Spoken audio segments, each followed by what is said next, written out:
do that now. Gotcha. So, Cool. welcome. Thank you. Thank you so much. This is the this is actually episode 4, bro. You were the fourth guest that I have. Yeah. So, this podcast is the Metal Meltdown. I actually got this idea in hospital.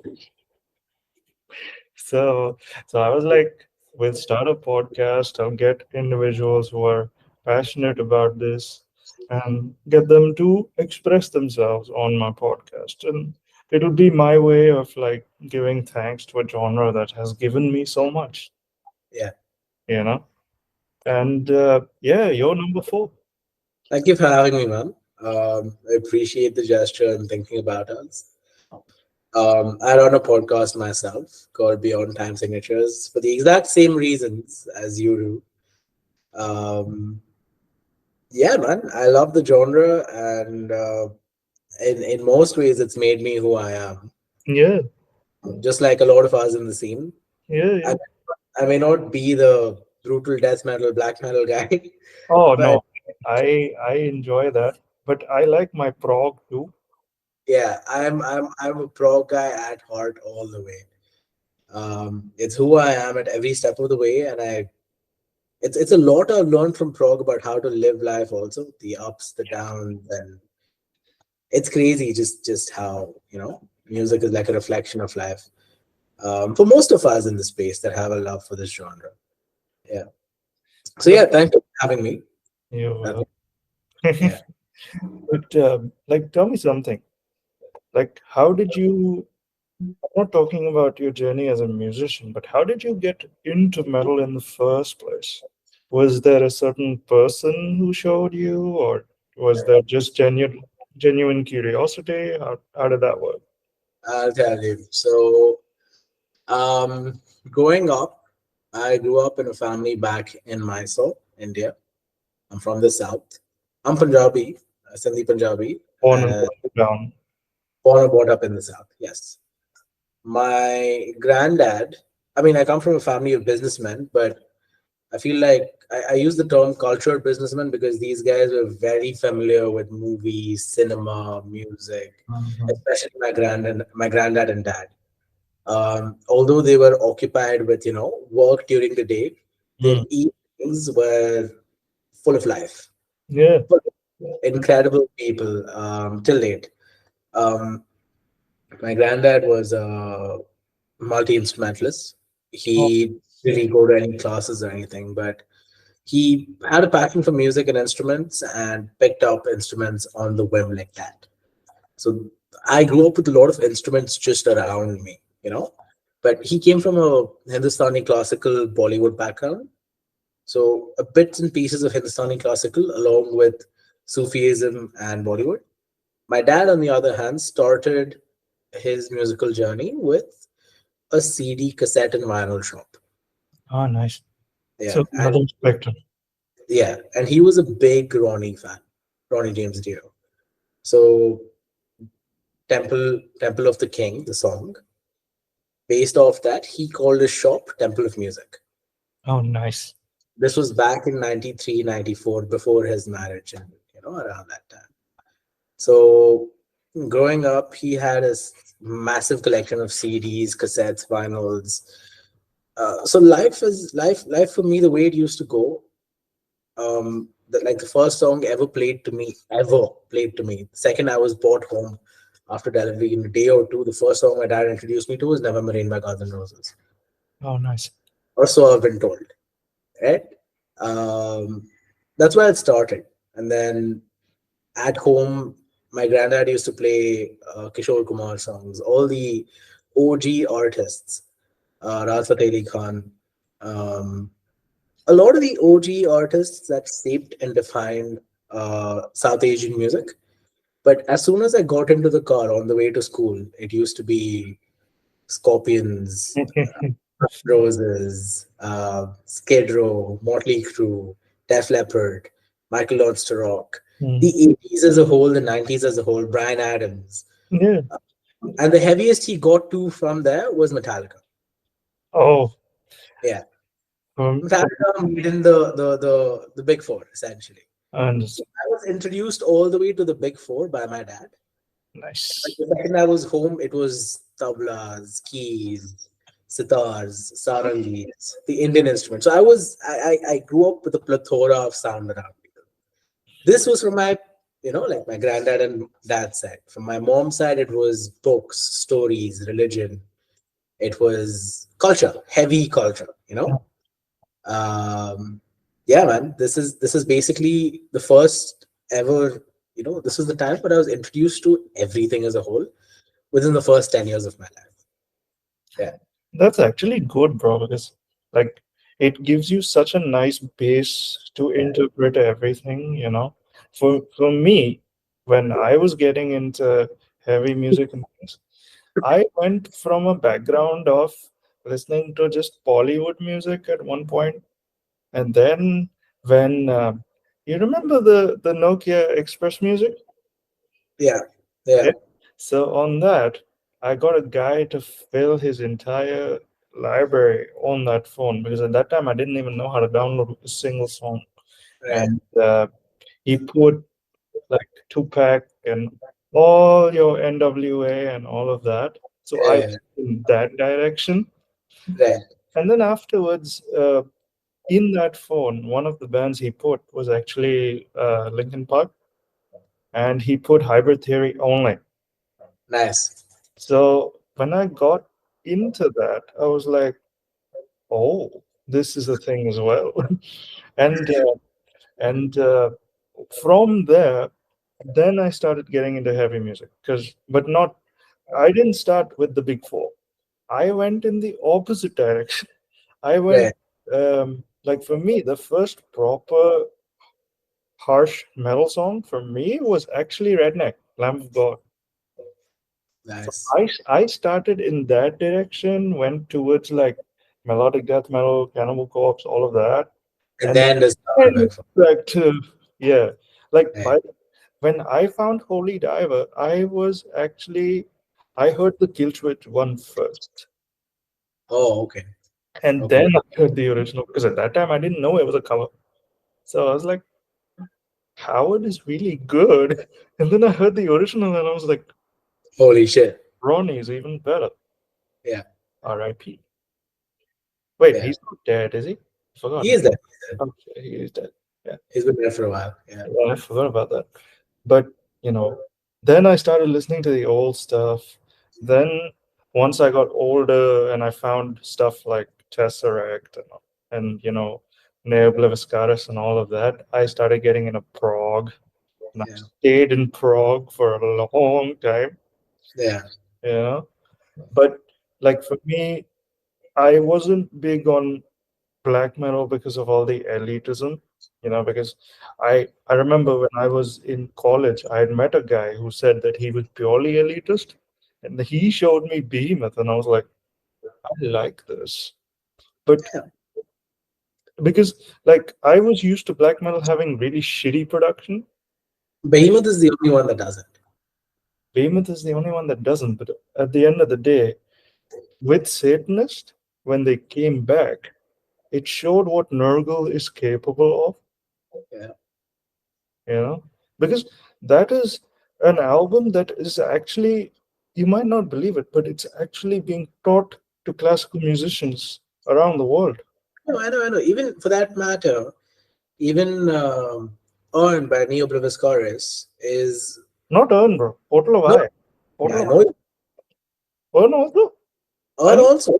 I know Portal of Eye is being taught, but Earn No, also. Earn and Portal of Eye, both of them are required for any Australian drummer to, pass his exams and become a certified drummer.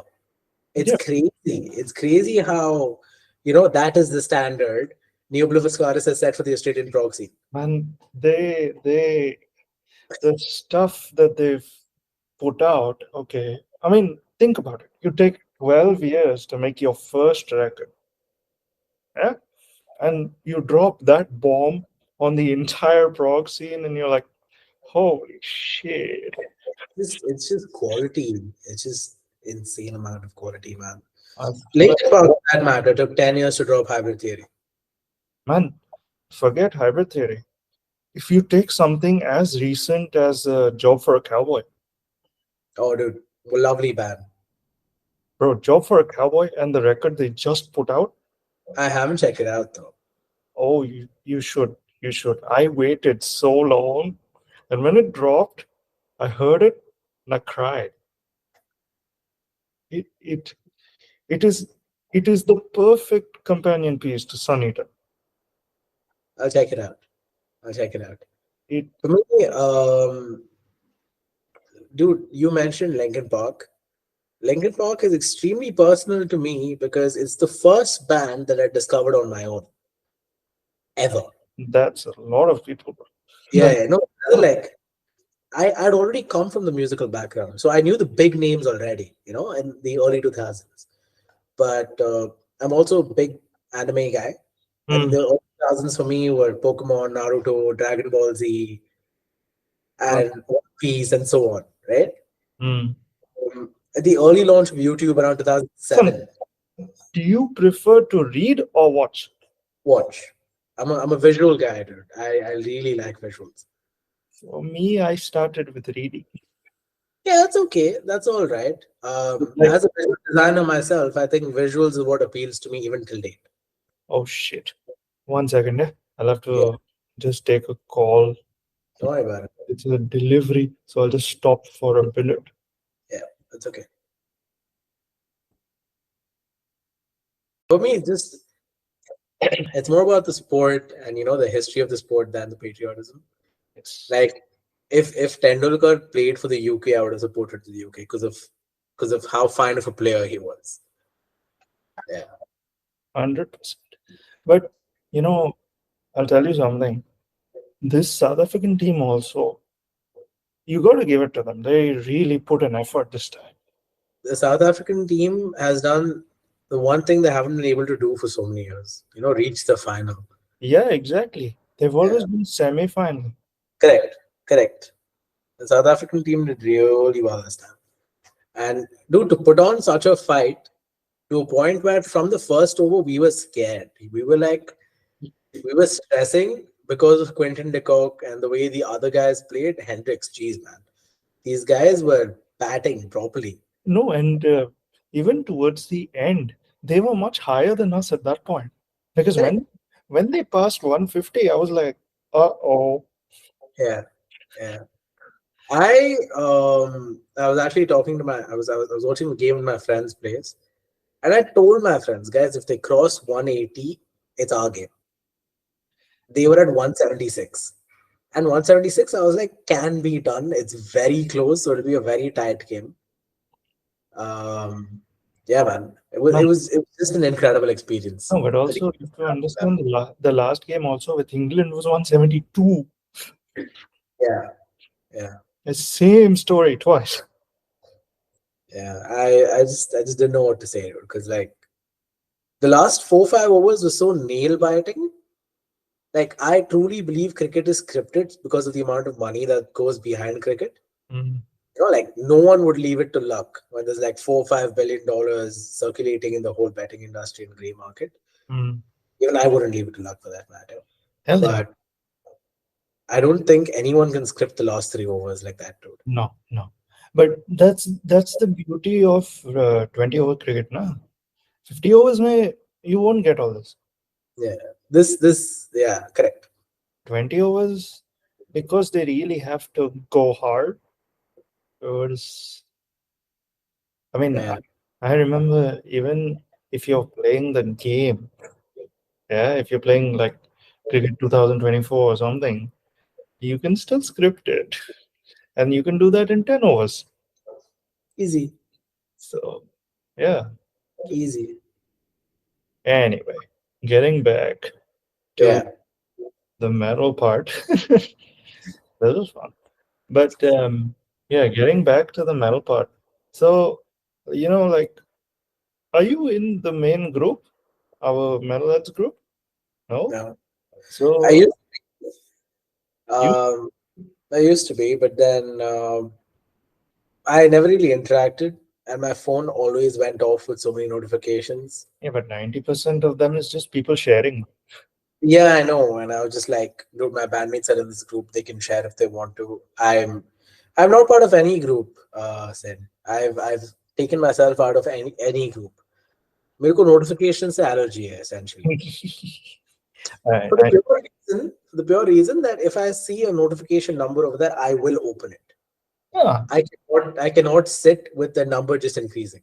man, it even if you archive said chat, उसके notification इतने बड़े हो जाते हैं, become problem. वही तो मैं 3 दिन पहले देख रहा था. There's a group that there's only one group that I'm part of over here, Hmm. which is to feed stray cats. हाँ, 600 लोग ग्रुप में, ठीक है Jesus Christ. भाई. मैंने ग्रुप को आर्काइव करके रखा है. This group had 17,000 messages. मैं 3 दिन पहले चेक किया. आई एम लाइक, मेरा फोन का 30 GB का स्टोरेज जा किधर रहा है, समझ में नहीं आ रहा. Yeah. 17,000 मैसेजेस जिसमें से सारे वीडियोस है, पिक्चर्स है. I just clear that out. 20 GB clear. I was like, क्या बात है. like Crazy. like like literally for me, the Google Photos का जो app होता है ना, हाँ.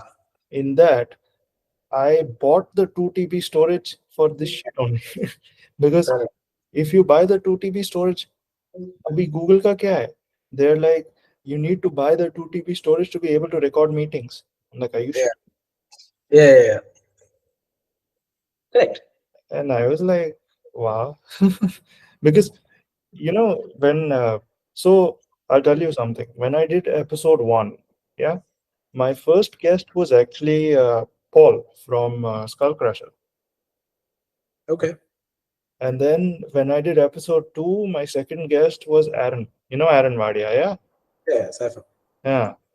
So with him, when I did the episode, his dog did a few cameos. I wanted to bring mine, but mine was sleeping. So I was That's like, okay. and actually, yeah, my third guest was Tony. So that's how it's been right now. That's And cool. and with with Aaron, we went into gigs that I missed also, like when Vinod did Resit and he did 7H Target or something, which I was, have these gigs. yeah, these are all the small gigs that he runs, na. So, Yeah. so these ones, like, I didn't know what one of those bands was until I heard them. I was like, "Acha, this is what it is." Because I might go to the next one though. which one? Ectomorph. No. What's this? Like Sanity करके ही था. Ah, Defeated Sanity. But that's Sanity. that's a good brutal death metal band, though. They're really good live. I don't like their records a lot. Yeah, but that's usually the case now with brutal death metal because it's not everybody's cup of tea. Yeah, I get that. I mean, like for me, I enjoy it because like when they combine slam and brutal death metal, then when those slammy parts hit, your car's stereo explodes every time. Like for me, I enjoy like Disentomb and Extermination Dismemberment for that only, so that my car's speakers go boom every time. But like for me, I'm the type of guy who enjoys my prog also. So Yeah, like, if I hear a band that has released a single track album that is like 90 minutes long, I can sit through that also, no problem. same. I will If it's good, Yeah, I will sit down, I will do calculus to that shit, and I'll be like, okay. I don't mind listening to an album start to finish. Yeah, I The mean, same shit over and over again, I get tired. but now that we're talking about that, do you think a lot of new bands, yeah, be it prog, be it deathcore, metalcore, whatever, a lot of them have started becoming singles bands instead? There Understand? is a reason for that. There is a sole business reason for that. If you look at the world right now, people don't have the attention span anymore. Said Exactly. Exactly. people screw. I'm not even talking about music. Music to बहुत दूर का हो गया. If you look at your Instagram feed right now, there is a reason whole movies are being like बड़े scripts that can have the potential to turn into a short film or a full film are being compressed into 30-45 seconds. Forget that. if the film is excessively detailed, it has to be in two parts now. That is the whole fad nowadays. Correct. Part one, part two, and I'm like, but Correct. but going back to the singles bands now, the problem for me with that is when these bands end up writing EPs or LPs, the LPs fail to grab the attention that the singles did. You know, Because they don't know how to write LPs or EPs. yeah, like for me, one band that I always consider a singles band is Alex Terrible's Slaughter to Prevail. Or yeah. I always bring them up because the singles work, the albums don't. Yeah. I mean, something like a Spirit Box, yeah, Yeah. they somehow managed to write very good EPs and singles, but in certain cases the LP doesn't work. Eternal Blue has some songs that don't stick with you. But the key thing about an album or an EP is that not all songs need to stick. Some songs are just complementary in the album that fit the storyline. Yeah, but like for example, if all the songs start and end with each other, like for example, you take the newer record by 200 Stab Wounds, right? Yeah, yeah, Yeah, their new record flows very naturally. There's no there's no abrupt endings or any of that. Everything flows together. That's the same thing that happens with the JFAC record. It correct. flows so naturally that you want to keep going back to the record. You know? Can you give me 1 second? I really need to use the washroom. I'll be back in a Yeah, second. yeah, no problem, no problem. I'll stop recording. Yeah.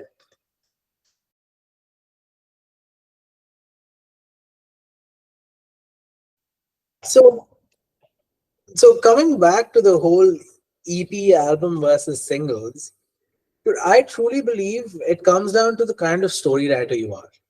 Yes. As a musician and an artist and somebody that writes my daily stories, I'm actually working on a book right now, but that's for later. Uh, Okay. as somebody that knows how to put across a story, connect with human emotion from a line to line basis, if you're versatile with that, you'll be able to tap into an audience that does singles and EPs and albums. Correct. But if you don't know how to consistently communicate the flow of the album or the flow of the EP in terms of both musicality and the lyrics themselves, if you don't know how to structure your story, your EP and album will fail. Goes without saying. Yeah, that's why I consistently, like to always give a shout out to Bring Me the Horizon, because Bring Me the Horizon has done everything really well. And the thing is, He's from always an incredible story writer. no, and not just that, but you also have to understand that they're one of the few bands that has consistently evolved the sound where nowadays you don't even know which direction they'll go, you know. But Yeah.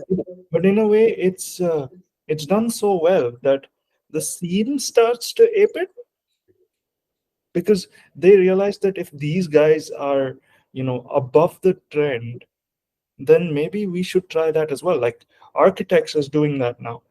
Yeah, Architects is basically trying to follow Bringy's roots. What Architects is, Architects is doing that. Emure is doing that. All of these bands that we grew up on is are doing that now because Bring Me the Horizon has laid foundation on how to be a proper gateway band for someone who doesn't listen to metal. You know, and I mean, Ollie now sounds way better. He used to blow out his voice so many. Yeah, I've got so much respect for Bring Me the Horizon, not just because of the music they're making, but the production quality that they put their music out with. And I'm Yes. not talking about mix and master. I'm talking about every detail that they consider, from website landing page to their visuals, to the lighting, to the cameraman, to the programming, to the storyline in their live shows. If you've watched any of their live videos, they have a robotic voice that, pulls the story throughout, and it's incredible. That level of depth and vision is like it's just insane, Sid. No, not just that. For me, you know, at a point, I used to wish that they would do the deathcore stuff live because I grew up on Count Your Blessings and the EP. You know, Right. that still has a special place in my heart. And when the 10-year medley started, I was like, oh, you know, Bring Me as a band changed at Sempitano. They saw what worked for them, what didn't work they for them. saw what worked for them, but they did it in such a way that it empowered an entire new generation. 100%. Sempitano, Sempitano wouldn't, sorry, bands like While She Sleeps, bands like, um, bro, I don't know, man. At the top of my head, I'm thinking Ginger also wouldn't exist without Sempitano. Man, you take so many bands, man. You take While She Sleeps, you take Half Me Now, you take Yeah, yeah, yeah, Beartooth, you take any of them. I mean, Beartooth came from the ashes of Attack Attack, but correct. like, Attack Attack essentially also was influenced by Bring Me, because Attack Attack was originally electronic core. Now Attack Attack is back, and we don't talk about that. But I mean, you know, Bring Me the Horizon came out at a time when Atreyu was a thing. Atreyu Yeah, still is a thing, but they're terrible. Uh, yeah, they're really gone to shit. yeah, but they came at a time when bands like what was that other one? No, I've said Beartooth, but now there's so many. I mean, Thal wasn't a thing at that time. Now Thal has become so big, but it's primarily because of Buster. Any band that has Buster is like, oh my god, you know. But No, Buster, yeah, I mean, Buster brings that clarity to the sound, to those low tunings. oh my god, bro, Buster. If you hear the production, you know it's a Buster record. Like he Will Putney, all of these guys. The minute you hear that production, you're like, okay. I mean, I used to feel that way with Machine because Machine did Or just machine. no Machine was his stage name, but he's the producer behind some of the best Lamb of God records. Oh, yeah, yeah, I know what you're talking about. Okay, cool, cool. Yeah, he did Lamb of God. Devin Townsend did Ashes of the Wake. He produced Ashes of the Wake. A lot of people don't know that. I didn't know that. I didn't know He, that. and he still does production on all his records. Like for me, Devin Townsend's finest hour is Empath.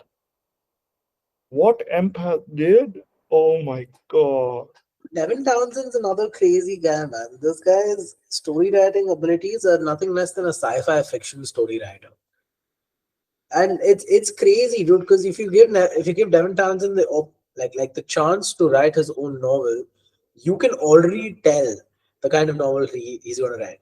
This is the insane part about artists like him and artists like Bring Me the Horizons for that matter, that they've established their branding so well to a point where if Devin Townsend was to make a hotel, Yeah.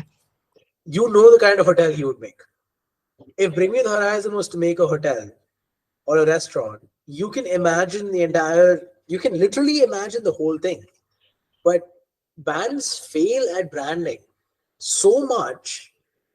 Like, for example, I'll just throw it out in the open. If a band like,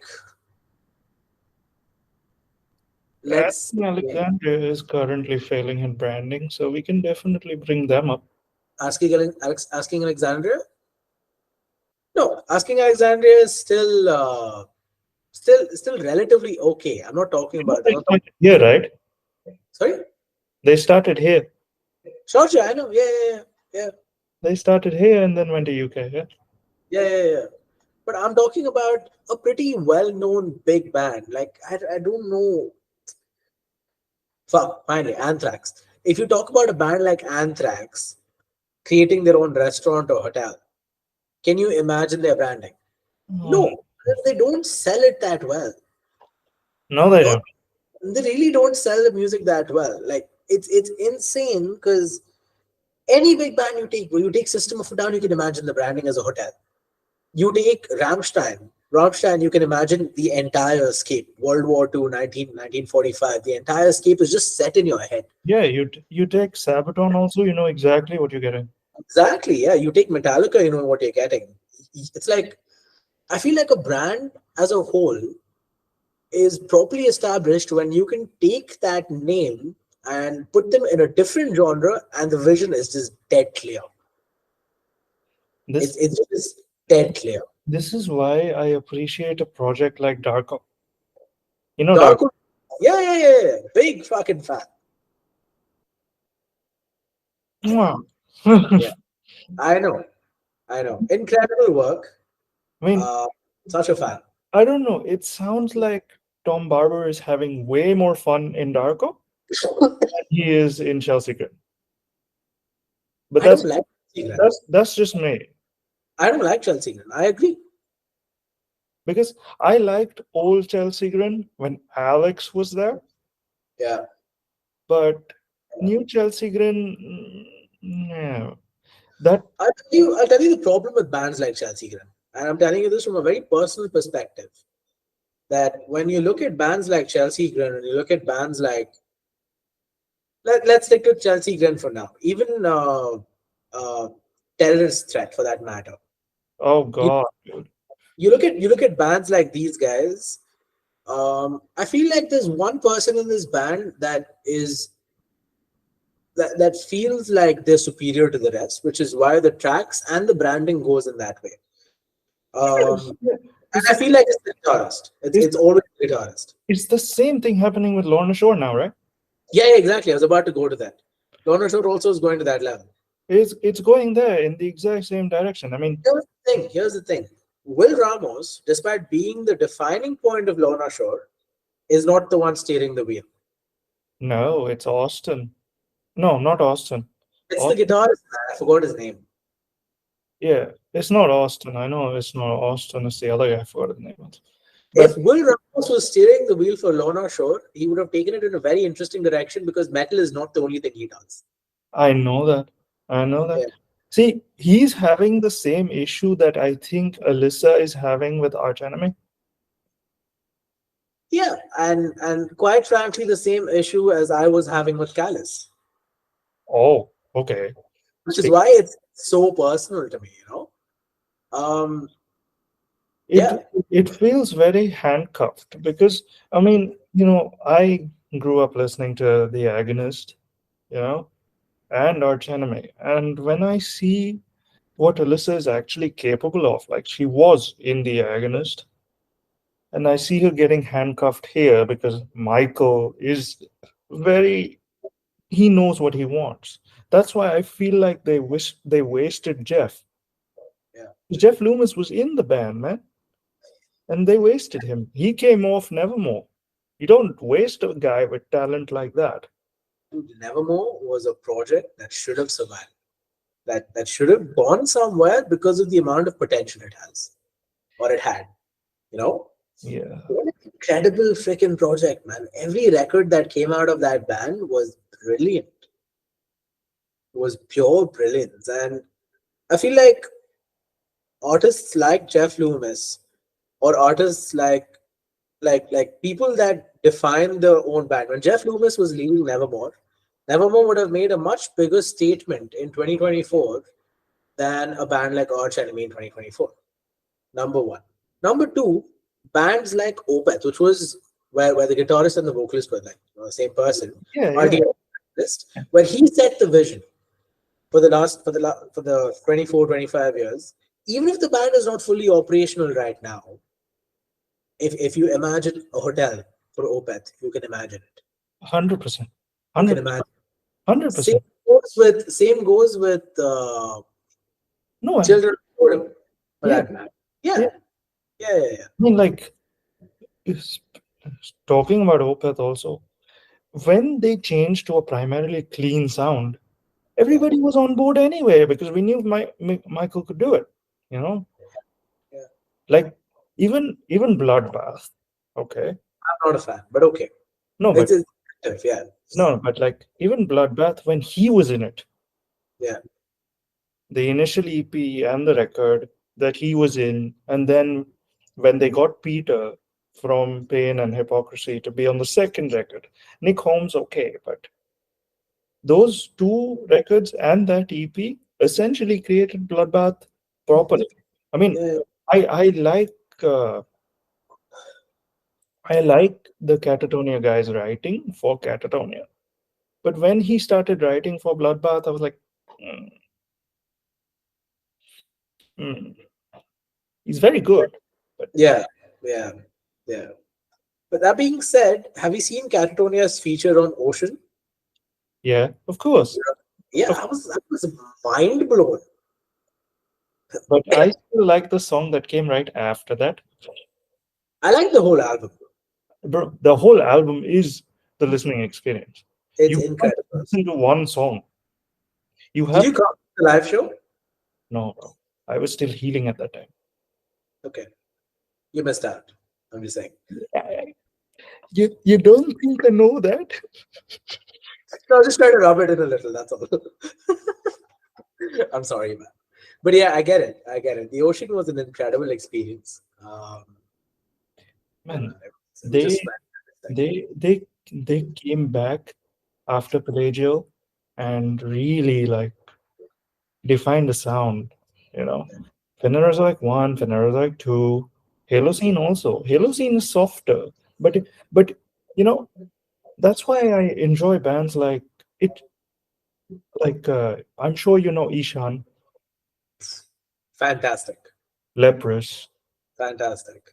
So, you know, Fantastic. These are my influences. yeah, Emperor also. but but Ishan is Isan, yeah, yeah. Isan is insane. If you've seen Isan's work with the cinematic scores he's been doing lately, oh the new stuff, right? yeah, what a lovely experience, man.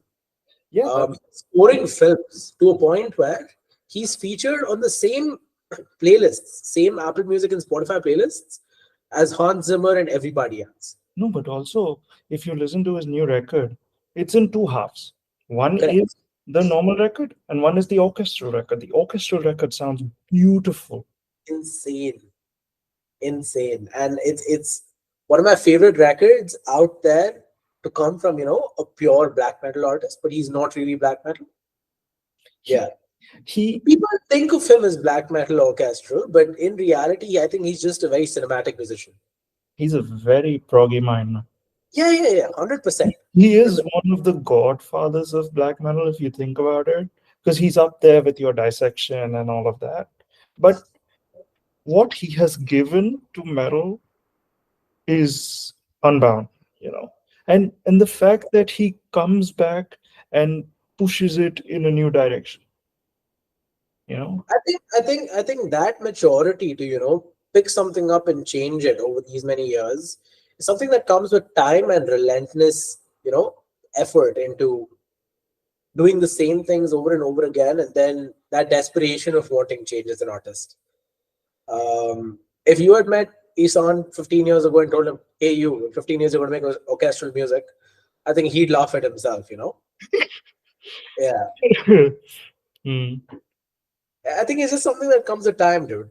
So yeah. But Um, he's pumping out stuff that is so beautiful, you know, like it blows my mind, man. have you had a chance to see Ibaraki or hear Ibaraki? Yeah, of course. The one Yeah. they made the song with Gerard Way screaming, right? Okay, now, bro. I saw Gerard Way. I was expecting My Chemical Romance. This guy pulled out something I haven't heard before. Bro, when he screamed, I was like, more Dark Throne right now? Gerard Way was insane, man. I don't know what and No, where he got that voice from. no, but you know, even he's exploring different avenues, which is so interesting because Umbrella Academy is his brainchild, Yeah. and now that's running as a successful TV show. Umbrella Academy was a fantastic series. So, you know, Yes, I'm but I truly believe anyone in the metal space is capable of doing anything because of our obsessive case of perfectionism, you know? Because to survive in metal, nothing less than perfectionism count. Will 100%. yeah, like anyone in the metal space, because of your drive, like I have this saying for Callous also, that dude, Callous is my 12th band. I've been in 12 bands before Callous. My first 11 bands failed because their hunger wasn't there. Callous is a mix of the last 12 bands. And the easiest way I'll put it is that Callous as a band is a band filled with perfectionists. We just happen to like music. If we had picked up any other project, whether that's designing our own film, shooting our own movie, it would have been on the same level of production that we made our music at. Sure, there was a learning curve, but that hunger didn't die. Yeah. No, for me, I'll tell you something. One of the records that I keep going back to because it was such a cerebral experience for me was actually a band called, Night Verses, right? Yeah. Bro, the stuff that Night Verses has come back with Yeah. after losing the vocalist, holy shit. I mean, like, Improto has gone mad. Like, I've listened to Gallery of Sleep whenever I've had a low, and it just picks me back up so many times. And I'm like, "Hmm." And then the new stuff, the two new EPs, even the one with the vocals. I haven't had a chance, but next I will. Send me the CP. I'll check it out. Yeah, they got the bassist from Tool on one of them, Nice. and they got a vocalist on one of them. Oh, Textures is back. Textures is back has been a thing for a while now. We're No, but all they're losing. officially back. We're all losing it. Ever since they announced that they're working on something new, everyone's losing it. Bro, I Textures basically set my love for uh, progressive metalcore as a whole back in 2010, 11. yo, when Silhouettes came out, I was like, oh, you know, Duets was such a phenomenal record. Till date. Till date, I think it's some of the finest music still, ever made. Yeah, yeah. still is. I mean, if we're talking prog metalcore, you know, you've got your Make Them Suffer. Dude, what are they doing? Make Them Suffer is insane. I saw Tesseract live in April in India, and the sound engineer for Tesseract, Dylan from Australia, is the live sound engineer for North Lane, Make Them Suffer, Tesseract. And I had a full blown conversation with Dylan for a good 30 minutes, to a point where both of us were just awestruck about Make Them Suffer. We were just like, what is going on with these guys? And They Dylan's just a pleasure mixing them every single fucking time. No, and now the new chick who replaced the old one, Yeah. she does growls too. She So, does growl, she does synths. It's insane, oh, man. man, and they were already on a high, and they've just elevated now. Like, Make Them Suffer. I mean, you mentioned what's it called? Now that we're talking about Make Them Suffer, it also reminds me of this other band. Shit, I lost the name just now, but it'll come back. Uh, Okay. North but Lane. huh? Yeah, North Lane. North Lane. Yeah. North Lane also. What incredible artists, bro. North Lane, in my opinion, were North Lane, dude, these guys created something insane when they dropped Singularity. Like, Singularity was 2013. I'm talking when they Sing- changed their vocalist. Singularity started that. No, Marcus has always been the vocalist, right? No, second vocalist. Oh shit. Oops. Yeah, Singularity started it. Singularity was not Marcus. Oh, okay. Yeah, I'm talking about the album that had Bloodline, essentially Alien. Oh yes, Alien. My biggest tattoo on my hand. I don't know if you can freaking see it. It Bro, says Blood right Alien, there. Alien is. Mwah. Alien was my defining moment for North Lane where I was just fucking mind What? blown. When Bloodline dropped, yeah? When Bloodline dropped as the first single, I heard that for 4 days on repeat. I created a tattoo on my right hand around Bloodline. I need dude, my tattoo is going to take like 15 minutes to explain. That's a whole different story. It- Everything on my right hand is about bands and my own personal life. But It's okay. anyway, We can keep going. It's no problem. I have way too much time. But anyways, go on, dude, go on. no, but like for Northlane, for me, once I heard Singularity, then I heard Node, then Bloodline dropped, and Alien dropped, then the EP dropped, which was Alien 2D or something, and then Woo! What a shout, bro. The acoustic versions I listen to till date. and and after that the new record also people don't talk about Obsidian as much, but Obsidian itself, if you give it the chance, is also really good. I mean, people only talk about like the first single, which was Echo Chamber, as being very No, catchy. no, no, no. People don't talk about Obsidian as much purely because the record that released before Obsidian was Alien. Yeah, How do you top Alien, dude? you And I can, don't but expect North Lane to top Alien because North Lane has already done Alien, and I don't expect anyone else to, pull out a better Alien than North Lane. But yeah, that being said, Obsidian was their transitional phase from Alien to the new record, the EP that they just dropped. And what a masterpiece this EP is. yes, What a fucking EP, man. And bro, I'm just, bro, my, when I heard Dante, I was like, oh, oh,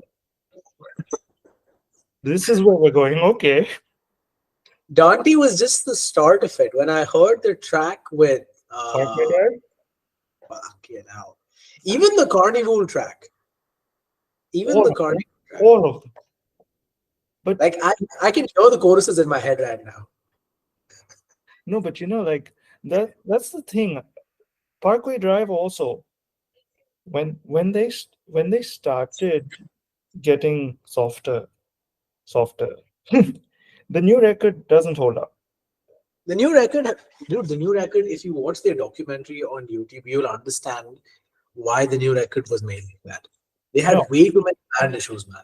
oh yeah, I saw the documentary, but as a whole, it doesn't hold up, bro. There's a lot of problems with it. The correct, it doesn't hold up because the mentality the band was in while making that record was ridiculous. The guitarist was writing his own shit, the vocalist was doing his own shit, the bassist was taken out of the band, he wasn't included in the profits. Who would want to be in a band like that, bro? That's, bro. I'll tell you one thing. For me now, two of the most interesting Aussie bands is actually one of them is In Heart's Wake, and Okay, one of them is Make Them Suffer. okay, fair enough. Fair enough. I give both of them to you. For me, I think my favorite Aussie band right now, that's making a comeback is Carnival. Yes, they That's went make to India recently, I saw them last year. I was the thing with India, dude. This freaking Indian scene is blowing my mind this year. Okay, bro. They got Suffocation, bro. We didn't get Suffocation. I cried. saw them. I saw them. Luckily, I didn't miss out their gig. Ah, lucky you. They were okay, man. The drummer wasn't there, so it wasn't the best. Oh, They were playing to a backing track, so it was just like, you know. But anyways, suffocation aside, I saw Tesseract. I saw God is an Astronaut. Um, I was supposed to go watch Arch Echo, Monuments, and oh, I Built the Sky. oh, you want oh, They all played NH7 Weekender back in November last year. bro. Arch Echo, I Built the Sky are so underrated, bro. Arch Echo, I Built the Sky, Monuments. All three of them, same stage, one after the other, on November 23rd or November 24th last year in Pune. And I bought my tickets 2 days before the freaking show. My sister fell ill. I had to stay back. Oh, What a mess, bro. What a I no. I'll get a chance to see them again. I know this for sure. But 100%. like, dude, it's insane because now Animals as Leaders is coming on my birthday, and I don't Oh, know if I'll be able to go. bro. For me, Animals as Leaders has always had a special place in my heart. But then I also enjoy Mestis too much. You know Mestis, right? Yeah, yeah, yeah, yeah.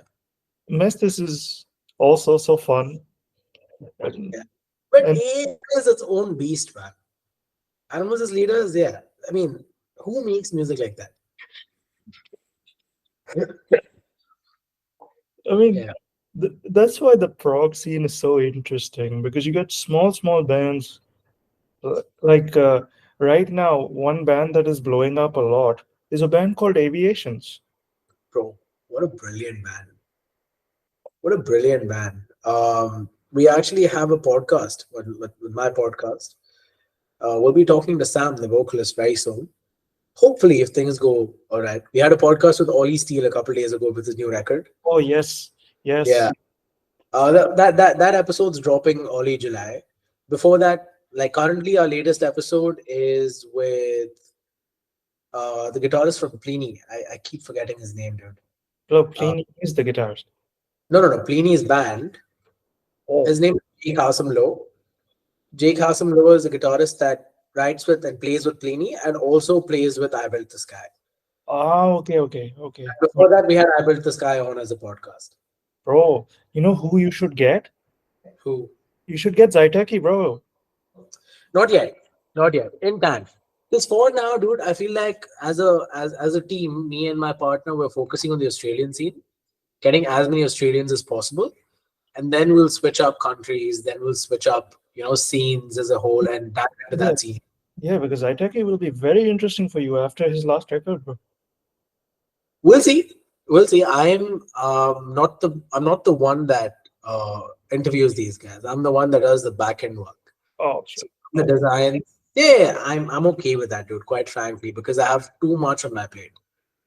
Fair, Um, yeah, fair. I'm glad he's taking over the interview side of things because he deep dives into the music more than I do to a point where this guy finds their deepest, darkest secrets from Reddit from 10 years ago. And he's like, "You posted this on Reddit, motherfucker, 10 years ago. Tell me about it now." And they're just like, "What the fuck? How deep did you dive, dude?"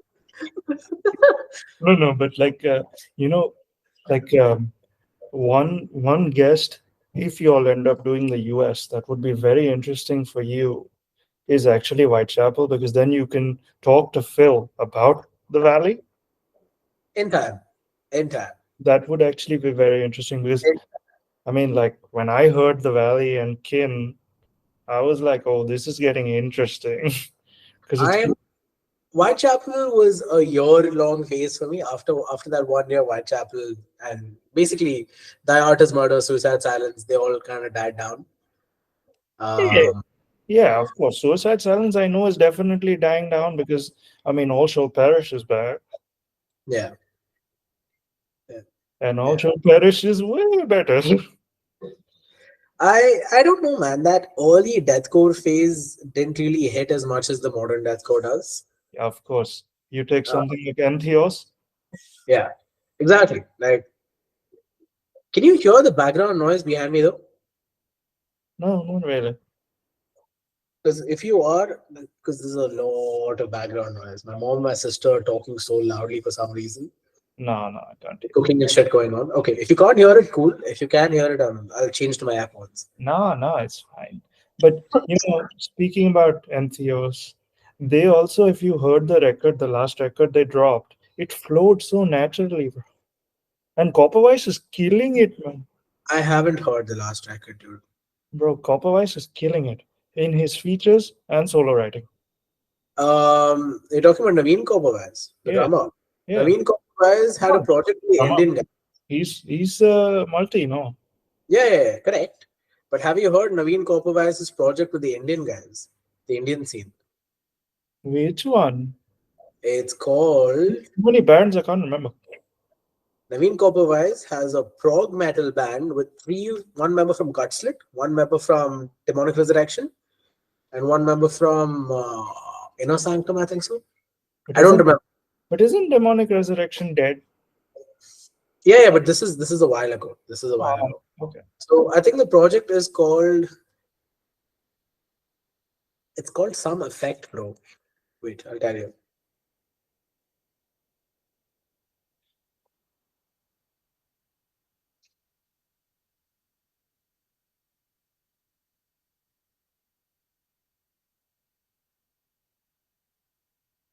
Uh, uh, Fucking hell, I forgot the band's name and they're from Mumbai. It's fine. I'll figure it out. No problem. How do you spell Naveen? Navien, no? No, no, no, no. Navene. No, that's not it. That's definitely an I. No, bro. That's how his name is spelled. What? Yeah, it's Navene and then Kopavais. You know how to spell Kopavais or no? Yeah. Otherwise, and bloody hell.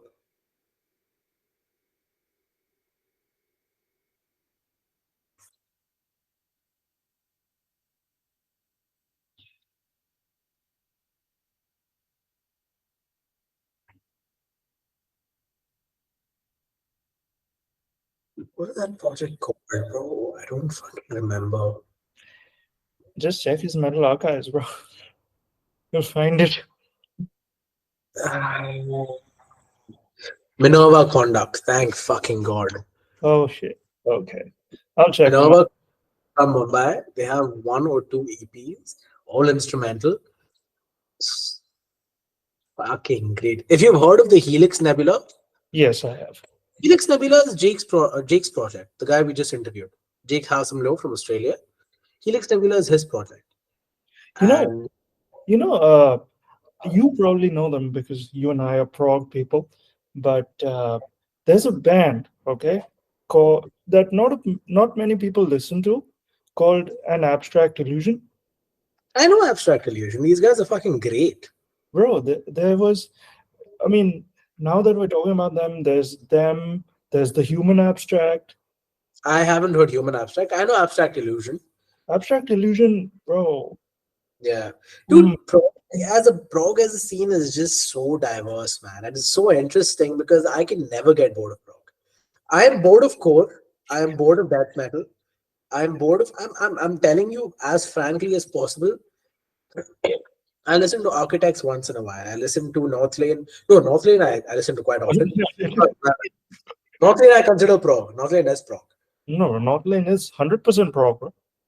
Yeah, I listen to when I say core architects. I listen to once in a while. Asking Alexandria once in a while. Bullet from a Valentine once in a while. Trivium once in a while. I don't listen to core as much as I listen to prog. I don't I think anyone does now. But yeah. No, there are a lot of core heads, bro. There were a lot of core heads. Like even But no, in if you think about it, a lot of metalcore bands have now become proggy metalcore anyway. So correct.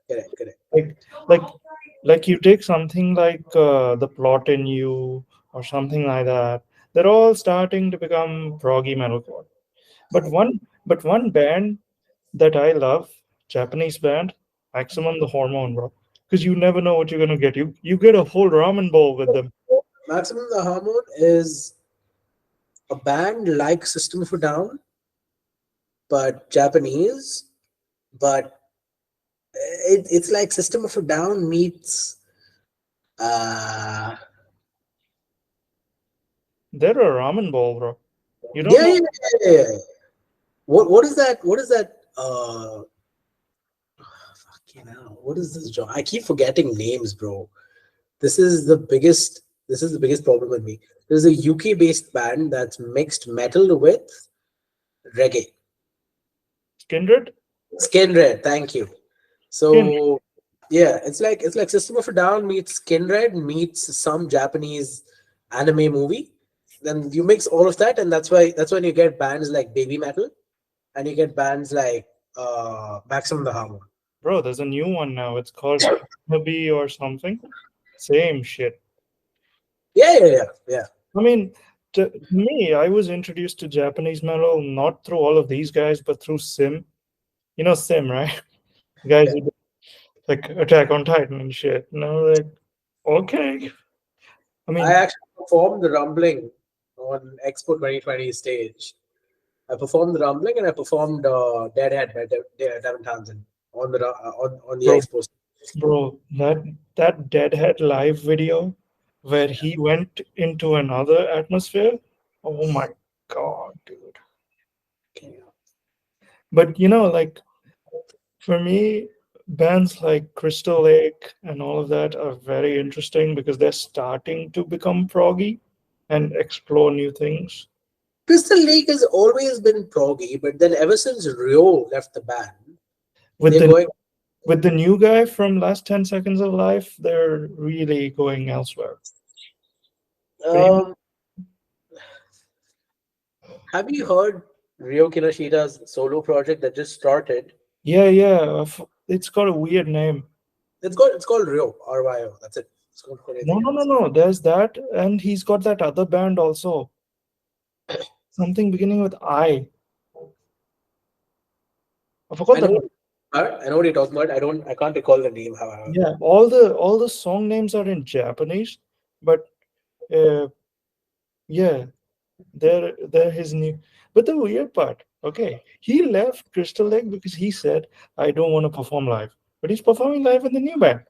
So I'm like, He hey, left Crystal Lake because he said that I have health issues that I can't overcome because of the live touring set.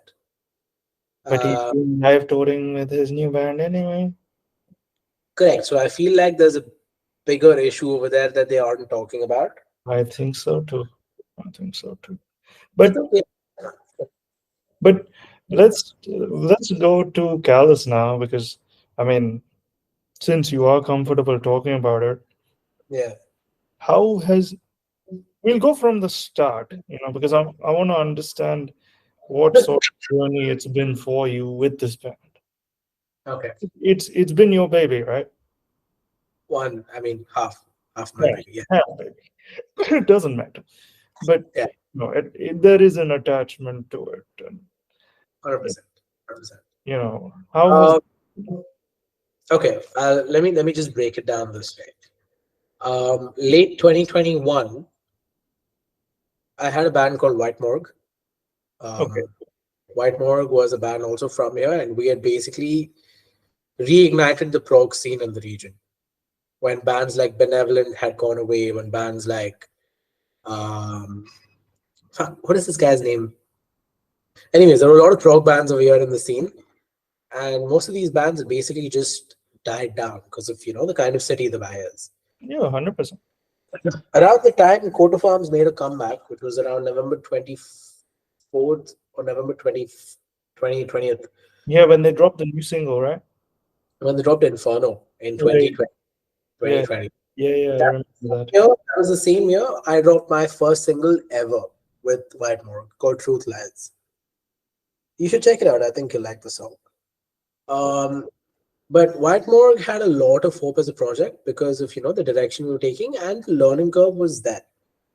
But the problem with White Morgue was that at the time when me and my guitarist Mary, who I consider nothing less than my brother till date, Mary Riaz, who is also part of Cypher.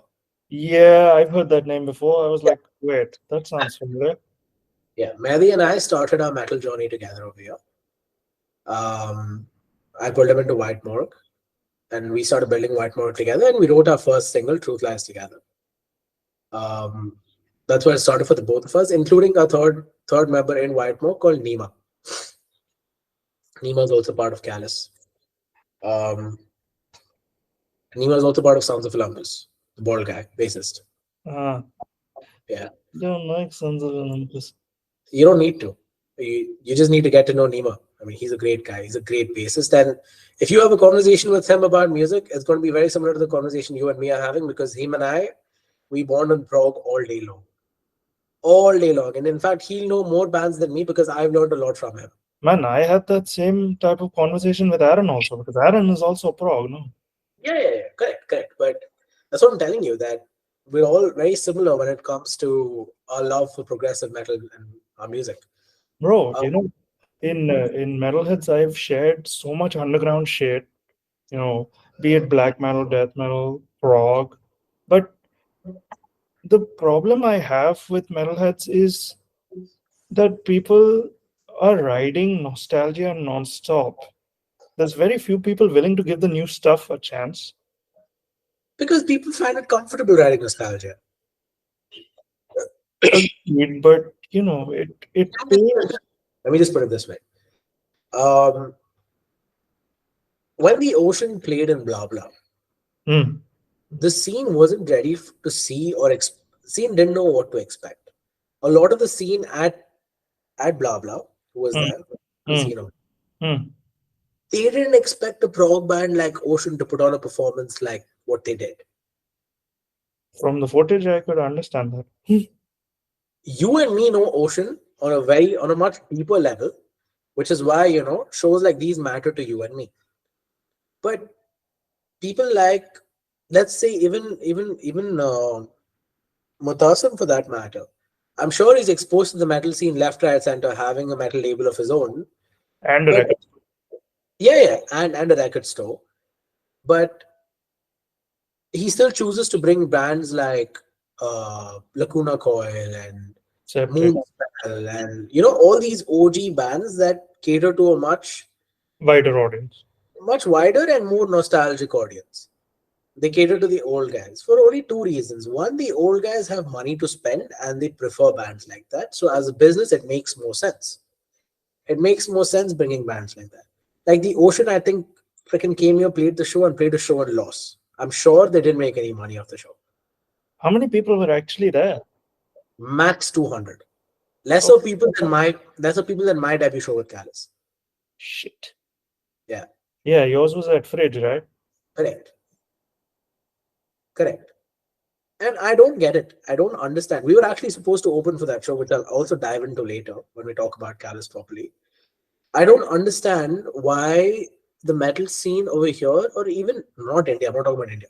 Metal scene over here is so hesitant to, give new sounds an opportunity. Mm. It's a little unfortunate. But the second something sounds like it's outside the comfort zone, a lot of people over here are happy to label it as uh, I don't know for what reason. They're happy to label it as mediocre, or they play only zeros, or they play very simple music. They go the technical route and choose to call it a day and put it aside. Yeah, I've seen something similar. Like, every Friday when records drop, I Yeah, have this habit of posting every single new record on Metalheads. And then one person last week, he actually asked me, "Are you happy doing this?" I'm like, "Of course I'm happy doing this.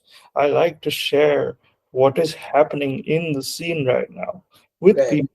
You can right. choose to listen to it or not. It doesn't matter to me. But I want to show what is happening. Like, for example, something simple like when Black Dahlia Murder is now back, right? Yeah, And that single kicks ass. yeah. I mean, I shared that. People were so happy. Yeah. And, say you share something. Situation. I shared the Tesseract record with a lot of my friends who are into death metal, and they're like, "What bullshit is this?" But in reality, the latest Tesseract record might just be one of the finest records I have heard. Bro, it's beautiful. It's incredible. Was one of the records where it actually, made me cry. I actually got into Tesseract through Hexes. Most people do. That's a very gateway album for them. Most people listen to Hexus and go, wow. And then I went the other direction also. But but for me, like Tesseract and me started at Altered State from the day one. Yes. Sky Harbor, Tesseract, all of them started in 2012, 2013 for me. Wasn't Alter State the one with the other guy, not Dan? Yes, Ashi O'Hara. Yeah, yeah, yeah. I didn't know Tesseract had an album before Altered State with Dan. That I found out about I think 2 or 3 years after I'd started listening to Tesseract. I thought Altered State was the first one. Uh, yeah. No, you mentioned Sky Harbor. Sky Harbor is so underrated, dude. So underrated. I think all of Dan's projects are underrated. Well, it's For not with Dan now. It's with one other guy. Sky Harbor. now, it's different. I'm talking about Sky Harbor Guiding Lights. Yeah, oh yeah, yeah. Guiding Lights is the OG Sky Harbor and the only Sky Harbor that influenced me as a whole because, dude, I don't know if you know this, but Sky Harbor as a band, Guiding Lights was an album that Dan wrote for his unborn children as, guiding lights through life. Yeah, yeah, yeah. I remember that in the background. Yeah. And when I met Dan in April, I had the lovely opportunity to sit with him, talk with him, get a couple pictures with him. I had him on Pokemon Go. Uh, so when I met Dan and we just spoke, I was like, is there one thing you would have added to Sky Harbor's album, Guiding Lights, if you wanted to, for as an unborn as a lesson for your unborn kids back in the day, now that you have your kids, now that he's got two beautiful boys, lovely children. My only question to him was, is there any other lesson you would have added for your boys back when he wrote Guiding Lights? And he was like, no, I have no regret with any song that I've ever written because I know it's done to perfection. And I was just like, what a guy, man. What a fucking guy. 100%. 100%. I mean, you listen to that new record in its entirety, and And what a brilliant record, bro. it takes you to so many places, man. 100%, bro. It's in one of my top 3 albums of all time. Because, see, Guiding Lights as a record for me, when I first heard it, I feel like I didn't take it as seriously because, number one, the record before that had the Megadeth guitarist. I forgot his name. Uh, the one in Japan, man. Marty? Marty. They had Marty Friedman on a lot of the songs. And the record before that was basically cut above class because, it was heavy, it was diverse, it had good solos, good breakdowns. It was very nice. When Guiding Light started, and the first time I heard it, I didn't take it very seriously. I kind of just put it off. Then I heard it 5-6 months later. And then I was like, what did I miss out on? I was like, wow. And then I heard it over and over and over and over again. And I Yeah. hear it. Dude. I think it's one of my top 3 records of all time, in my opinion. For me, the one record that I would consider my favorite well, I have 3 records that are my top 3. The first one is, I mean, I don't know if you like it, but if you ever get the chance of listening to it, it's by Bellwitch, Okay. and it's the single track record that they made, which is No, 83 minutes long, Jesus fucking Christ. Okay. and it's called Mirror Reaper. Okay. It Cool. is, and then my second favorite record that I keep going back to is by a Faroese band. They're doomy, but they're proggy doomy. So it's a band called Hamford, Okay. and their vocalist also does a lot of songs for another band called Barren Earth, if Okay. you've heard of them. No. So these two bands, the guy, his clean voice is so soothing, but then when he does his harsh vocals, you're like, holy shit. He's a he's a very Devin Townsendy type, Nice. where he can sing you Send, to send this to me. Send this to me. I want to check this out. because he can sing you to sleep and scare you to death at the same time. Send this to me. Sure, Sounds like my kind of vibe. sure. But now, speaking of Callous, yeah, how did your first gig go? Because you all performed at the Fridge, right? Yeah. Dude, we prepared for months for this gig.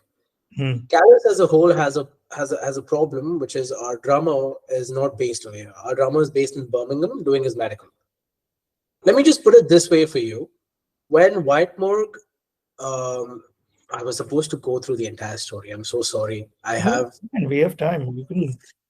I just jumped into a different conversation about the bad influences and everything else. Anyways, This is I'm the point of the podcast. We can jump anywhere and come back. Doesn't matter. Okay, cool. I'm just going to TLDR it for you. Hmm. 2022, at the end of 2020, at the end of 2021, White Monk fell out because after the single that Mehdi and I wrote together, Truth Lies, all the other members saw the excitement in the single and the responses and wanted to become part of the next single. And Mhm. that's when we had this brutal death metal vocalist, sorry, death metal guitarist as From a part of the. beast melody or what? Sorry? From a beast melody? Oh no. No, no, no. He was part of White Mog at that time. It was me, Mehdi, Nima. If Okay. you know who Jamal is, Jamal the drummer. The one who's teaching kids now? Yes, Oh, yes. Jamal and a guy called Suyash. I know Suyash. Okay. Suyash was the fifth member, and he comes from a proper tech death background. Correct? Necrophagist and all of those guys. So Suyash was like, the first single was great, but I don't want that to be White Box sound. And that's when we had a major fallout. Because I'm like, buddy, if the first single is receiving so much love, why don't you want to go down the prog route? Why do you want this band to be a tech metal band? Tech metal is not easy listening for everybody. Tech metal is too easy listening. The rest of the band is all prog. Oh fuck. The Oh. rest of the band, all of us were all prog guys. So yours came from a proper tech metal and death metal background, and we're just like, dude, it just won't fit. Yeah, exactly. Yeah. It won't fit for us. Going down that route and trying to find a mix is possible, but like solely taking reins and switching styles to a point where you're just making riffs and riffs and riffs and riffs Yeah. without a story is Because pointless. because then you'll become a proggy death metal band, and that doesn't open up much. Correct. You just sound like every other band to ever exist. Every other band that sorry, let me correct myself. Every other band that doesn't have a good branding to ever exist. That doesn't Exactly. that doesn't have a personality. So White Mog had a fallout, and I basically took Mehdi, Nima, and Jamal, and I was like, "Fuck you, Suyash, bye." Uh, yeah, we the four of us we basically branched out, and I had asked Jamal if you want to be part of the next project. Hmm. Jamal said, "Oh, I need to figure out my own freelance and life right now. I can't afford to be part of a band and pay for rehearsals and everything else," which is fair enough. At that point, he had just moved to UAE and he wasn't as big. Yeah. Now, So now he's teaching kids and is part of Filament or something that band is called. he played for Filament and he's got his own band from Syria. He's doing really well. He's got his golden visa sorted. He's doing really well. I'm very happy for him. Yeah. Yeah. Jamal's a brother, and till date, I'm going to say this: he's one of the finest drummers out there. Yeah. Yeah, From whenever I've seen him teaching his kids, it seems good. you should see him play someday. Definitely. I'll do that. Anyways, so Jamal was out of the picture, and then I met. Uh, there was Mehdi, Nima, and me. Three of us left. We thought we'll start a project on our own. Right around the time, I ended up going to a show in Melody House. I remember. Yes. Yeah, and seeing Callous play.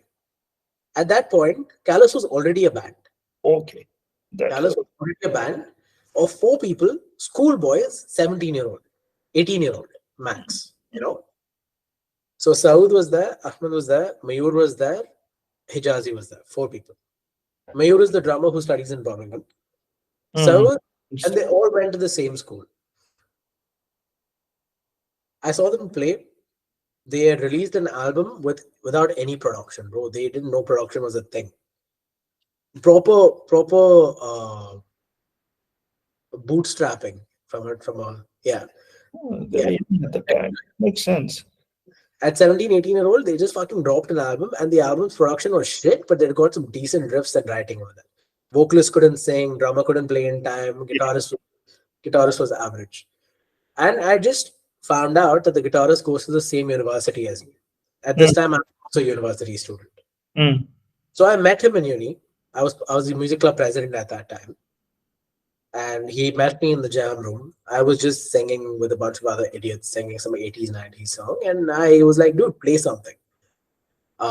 We gave him the guitar. He tunes it lower and starts playing Gojira. oh shit. I was like, okay. Cool, let's talk, buddy. We And do it now.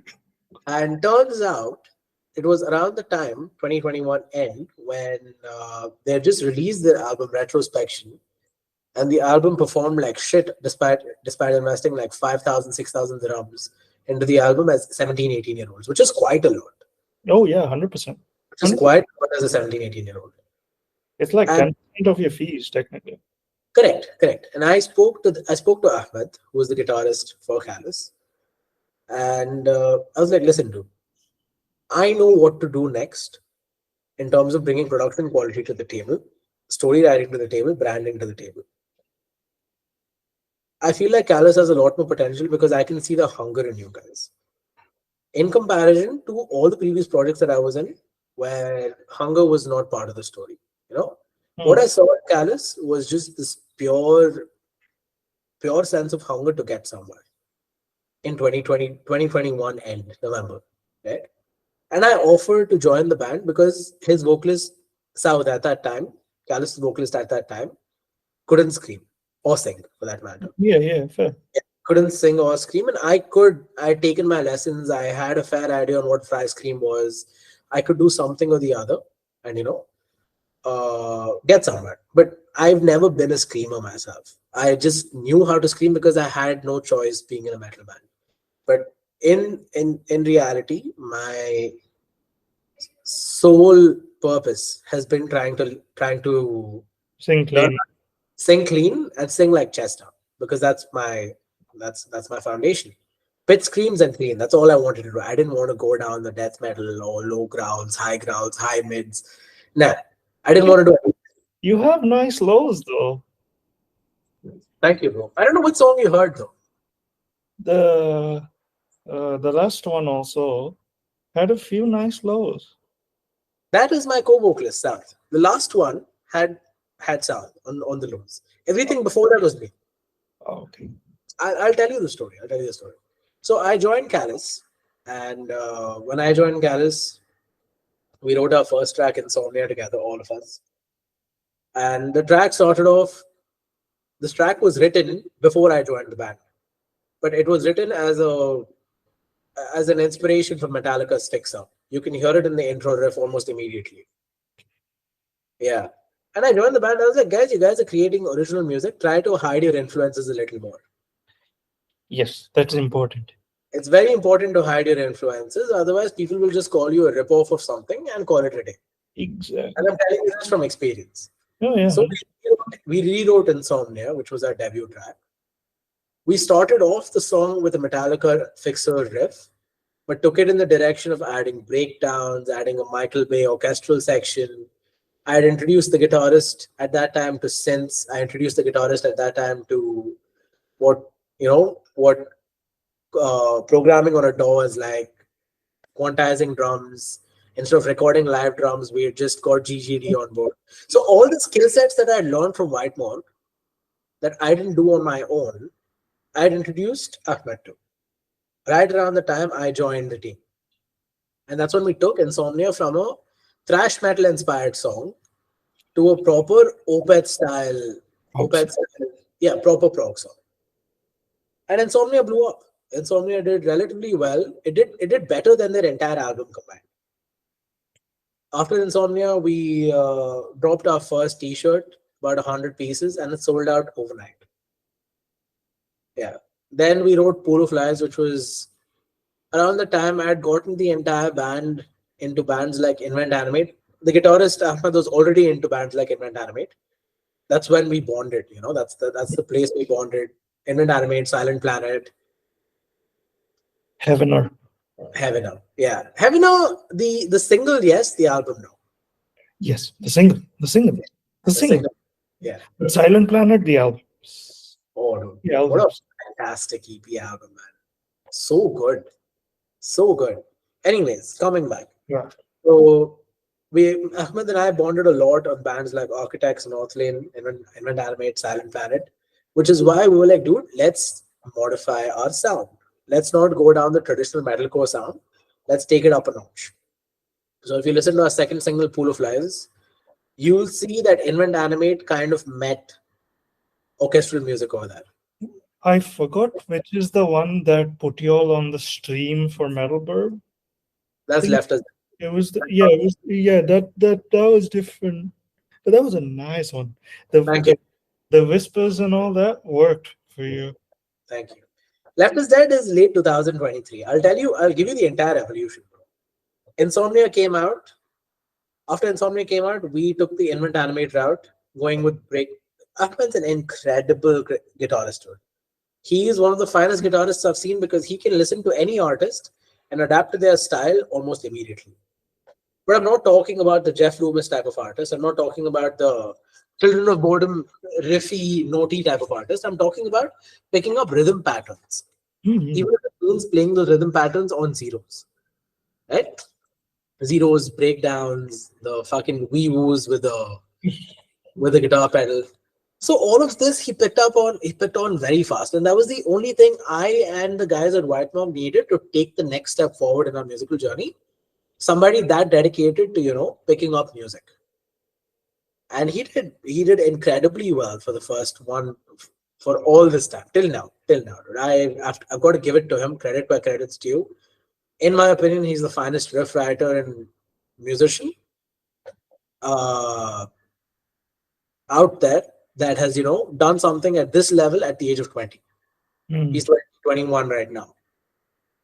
I've never seen anyone at 21 my age. At 21, I was just finishing White Morgue and joining Callous. I'm 23 right now, so it's not big difference, but Yeah, yeah, I it know. is. Yeah, it is a difference no matter what.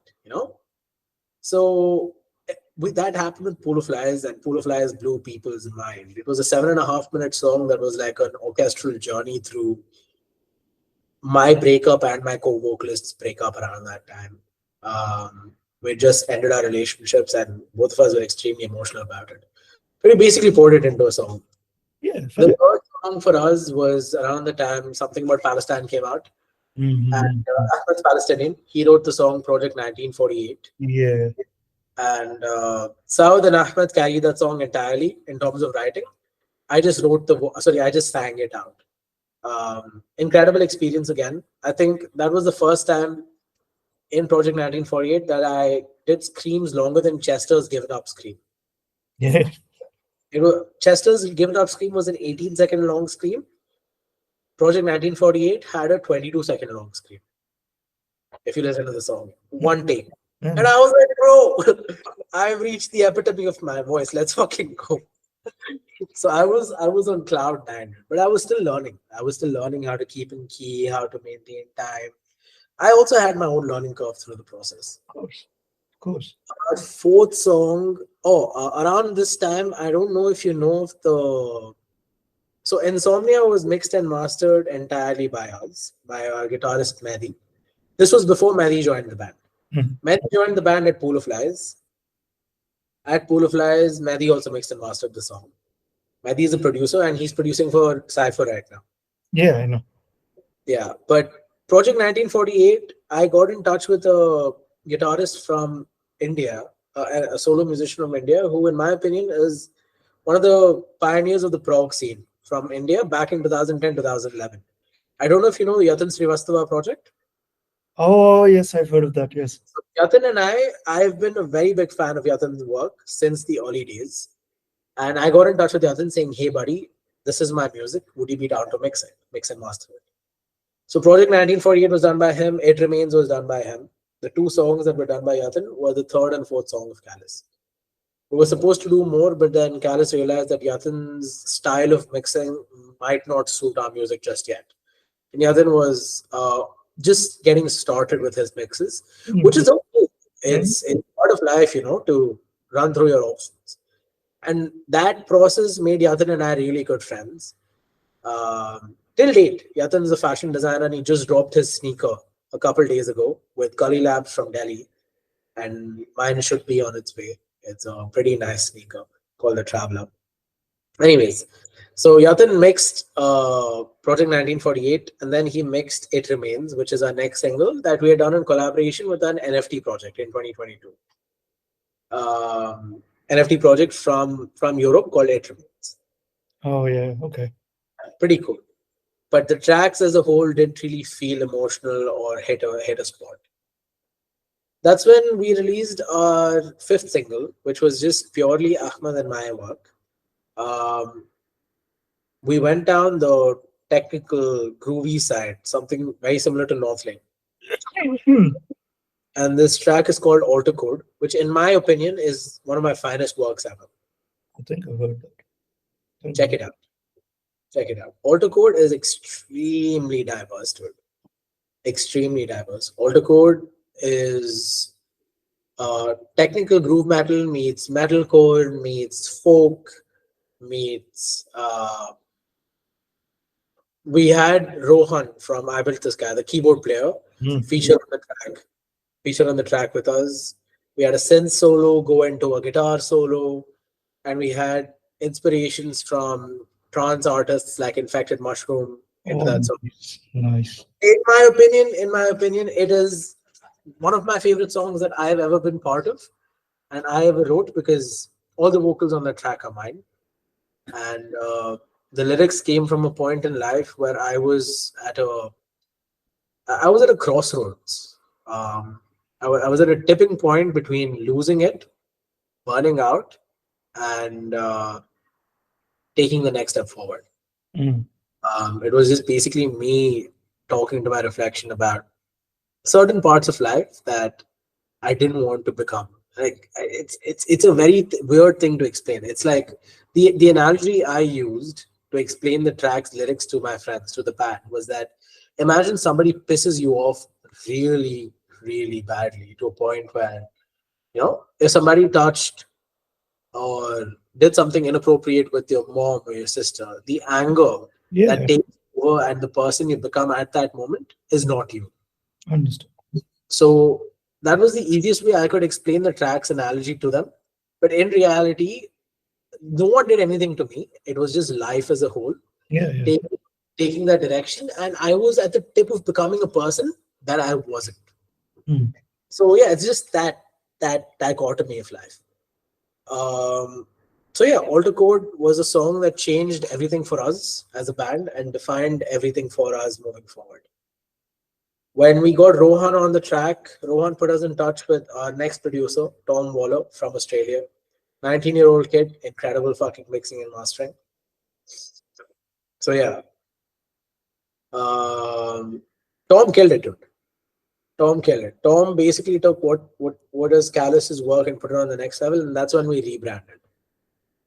Autocode was a turning point for Callous. The singles after Autocode just changed the game for all of us, dude.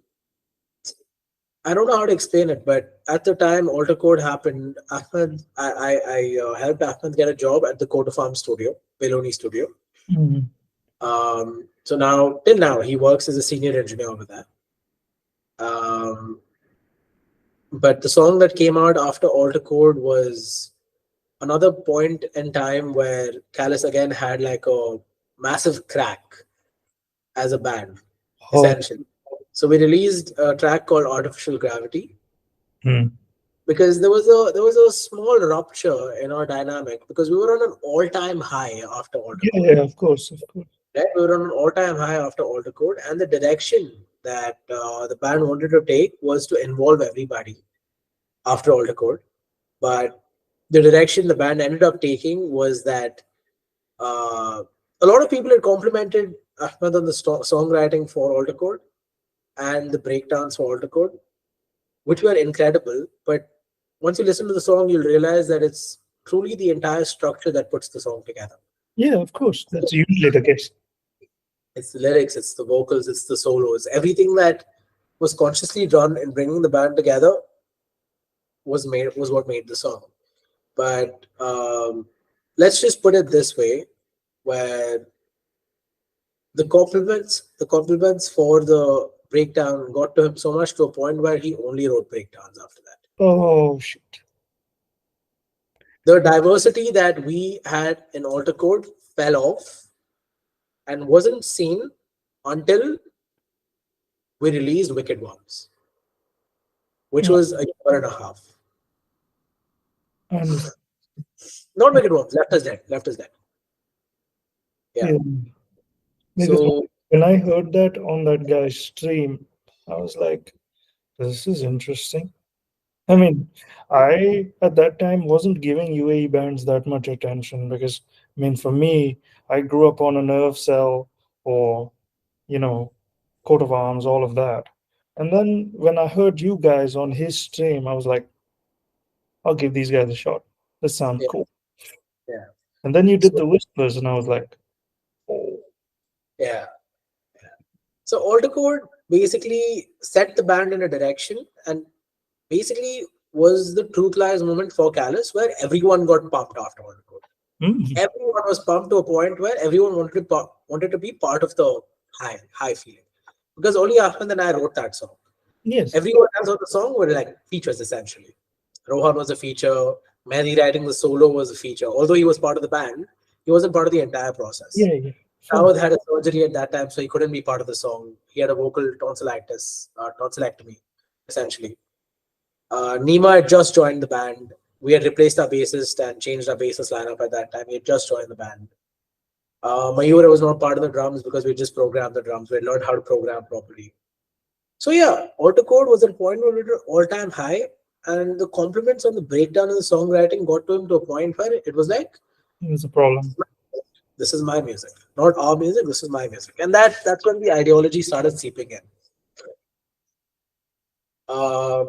The song "Artificial Gravity" was a song that wasn't supposed to come out. I had confronted Ahmed at that time about this entire situation and told him to calm down. We're just getting started. He did.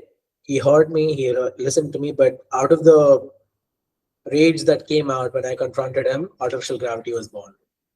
That melody was born over there because he felt extremely, hurt when I confronted him with that. It wasn't negative at all. I'm very as a bandmate and a person till today, I wouldn't say diplomatic. I'm very honest with the way I put things across, Yeah, yeah. and as it should be. I don't want to lay things out in a point where I want to stir up drama between the band. But that being said, this is also my own project and I'm very emotional about it.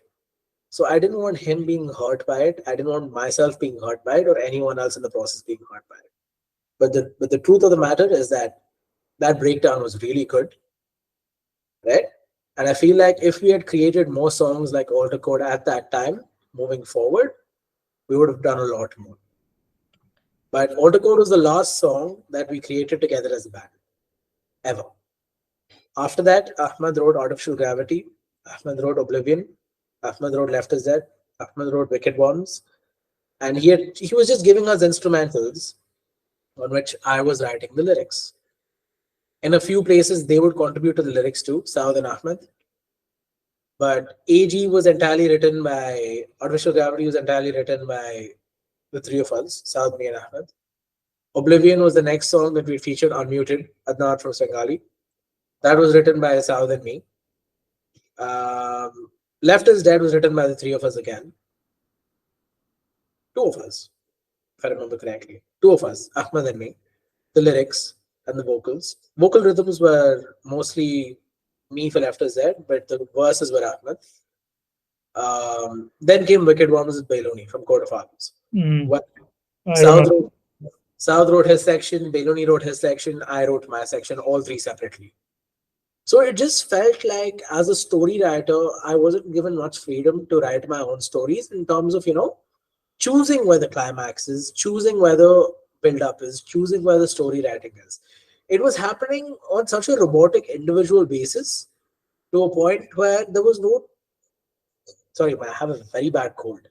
No, Um, it was happening at a very robotic basis to a point where it felt like there was no room for individuality. There was no room for collective thought. yeah, it became more like it followed a structure that has been done before. Yeah. The songs were new in their own way because he was writing according to his own structure and his own style of creation, which I have no problem with. But as a lyricist and as a story writer trying to convey a lyrical story, I want to put the climax in a certain place in the song depending on how I write my story. Right? Of course, yes. I wasn't given that freedom because once the instrumental was done, the instrumental went to get mixed. Yeah. almost immediately, and the vocals were recorded after the mixed instrumental came in. So I wasn't allowed to edit any of the vocal points or change any parts up or anything like that. All I would tell him was, hey, dude, add a bridge in a song. And sometimes the bridge didn't match what I wanted the vocals to be. Sorry, what I wanted the instrumental behind the vocals to be, and I couldn't do anything about it. Fair enough. I thought, till today, I can't do anything about it. Alter code was the last point in time where I was able to do anything about it. So I was like, fuck it. Progress is important, and this is more progress than I've made with all my bands. It's okay if we split up the work to a point where every member in the band is taking care of one thing. But in reality, Callous was a band where Ahmed took care of music, I took care of everything else. Visuals, branding, logos, designs, marketing, all of that was on my end. Lyrics were included. So artistically, my only contribution to the songs after Alter Code were my vocals and lyrics. I had ideas that I'd pitched onto the team once in a while, but most of the time it was just the team basically saying, "Oh, okay, cool, good track, let's go with this," because the track was entirely done. Like I said, I kid you not, Ahmed is a phenomenal musician to a point where the demos he would send to us sounded like full tracks. He would send us 3 demos to choose from sometimes, 2 demos to choose from sometimes. And these were full tracks you could probably expect from, expect to be like the final version of a band's release. But Hmm. in reality, we were just starting off with it. He was that good. He is that good. There's no two ways to put it, and I won't take that away from him. Yeah. But my work completely changed from being part of an integral, but completely changed after Alter Code from being part of the musical team to, carrying the band's visuals forward, carrying the band's branding forward, carrying the band's lighting forward. Basically, anything that's off music was on my head, So it which is became. also very important. Sorry? So it was like you handle the back of house. Yeah, entirely. Which is also very important because no matter how good your music is, if you don't package it well and sell it out, it It's won't. work. It won't sell.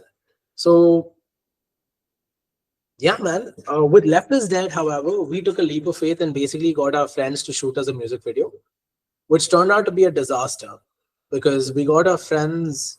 We did it as a fun project and got our friends on board, but like the edit was supposed to come out on May 9th, 2023, but the editor bailed on us. And I had to step up to the game again and learn editing within like 2 days and edit for 3 days after that. And what music video you see is my effort over 3 days. Straight, no sleep. In that case, it's not bad. It's not bad at all. I've shot 3 more music videos right now that are on freaking some hard disk over here, but I haven't edited them because Callous was in such a volatile position throughout. Think of it this way: Alter Code put us in an all-time high, and then we were like a burning candle to a point where we burnt ourselves out entirely. Mhm. We pushed every single month to a point where we wanted to release every single month. Alter Code came out in November. Artificial Gravity came out in December. Oblivion came out in Jan. Then we were like, slow down, Yeah, of course. breathe. Of course. Then Left Us Dead came out in March, which is Mm. also like a 1 month gap, Yeah, which is nothing. nothing. Sorry, Left Us Dead came out in April or May, but still that's nothing because we had music video to take care of. We had all of this to take care of. Now the load was just getting more and more and more and more. And I had no support from my bandmates in terms of all of the backend because merch designs were on my end, merch production was on my end, supply chain was on my end. Um, Along with engineering, which is what I'm an AI engineer by profession. I'm a mechanical engineer, bro. Yeah, I was at the cusp of finishing my engineering. Luckily, with no backlogs as such, but I was doing my thesis at the time, and the pressure got to me, dude. Like it would get to anybody else. Of course. Recording to vocals to everything else, I was burning out more often than so. I was properly burning out to a point where I couldn't breathe.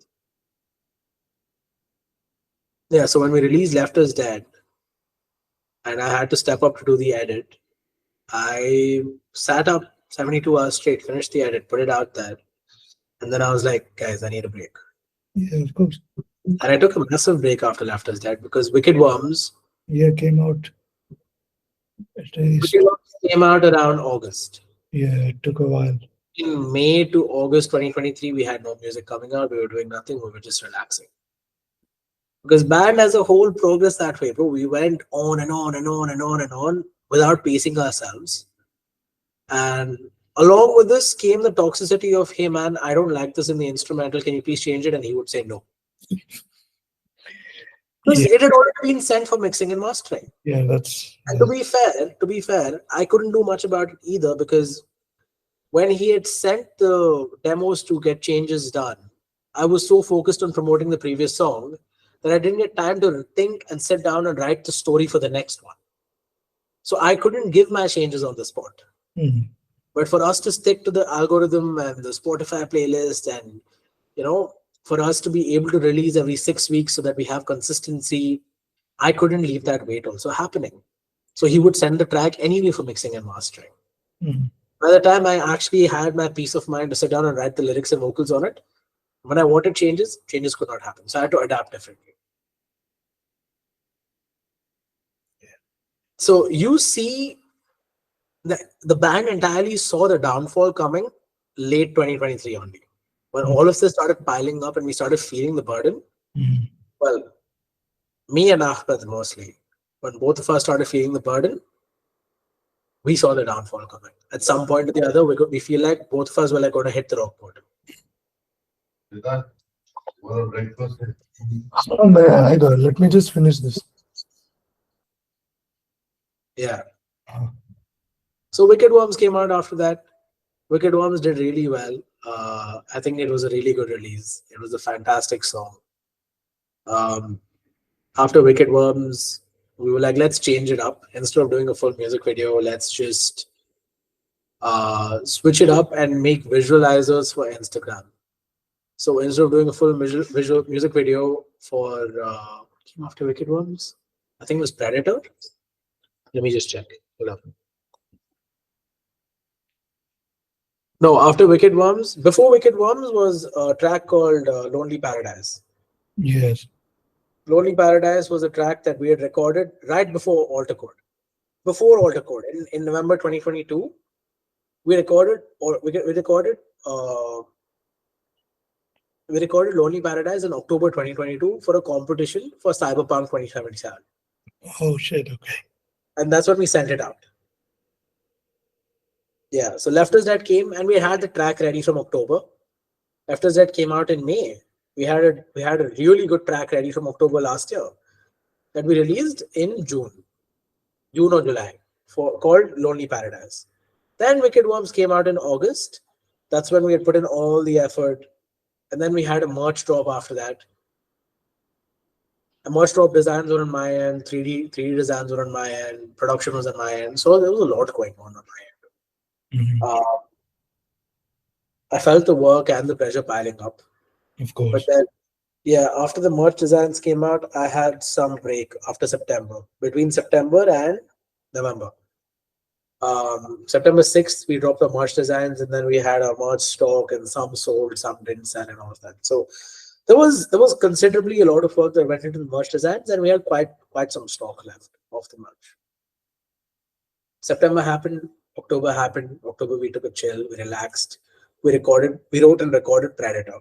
And Mm. Predator is a song that's very personal to me and my bandmate Ahmed because it's about how big hospitals and big pharma Yeah. uh, they They you know are. what I'm talking about. Yeah. They're basically freaking vultures, dude. They don't give a shit about humanity. They just want the money. Yeah. Of course. Yeah. So I wrote Predator with that intention, and that was around the time where I fell in love with cinematography as a whole. I had seen Oppenheimer, and I was like, wow. Mhm. Yeah. So I wanted to experiment with cinematography and film with Predator, and that's when I started script writing and storyboarding the next music video for Predator that never happened. So we were like, okay, if we can't do a music video right now, what we can do is shoot for Instagram, Mhm. make a full film set for Instagram, Yeah. which is what we did. We got like I don't know if you can see. I don't know if you can see my screen, but there's a mask over here. Yeah, yeah, I can see We that. got white masks with, like these Japanese oni masks The Predator video was the one where you were covered in blood and shit, right? covered in blood. Yeah, Yeah, we got full body suits covered in blood. I mean, we got bodysuits, we painted it. So yeah, we didn't treat it anything less than a full set. We got our costumes on, we got our set on, we got our set pieces on. Everything was done with the sole intention of creating a set for Instagram and not a music video. mm, And all of that was on my end. From sourcing to designing to shooting this and editing it in my friend's apartment, in Maddie's apartment in JLT.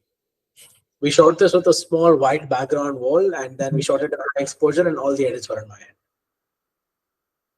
So yeah, man, that was around the time when after Predator we got in touch with the Fridge, and the Fridge was like, let's do your first show.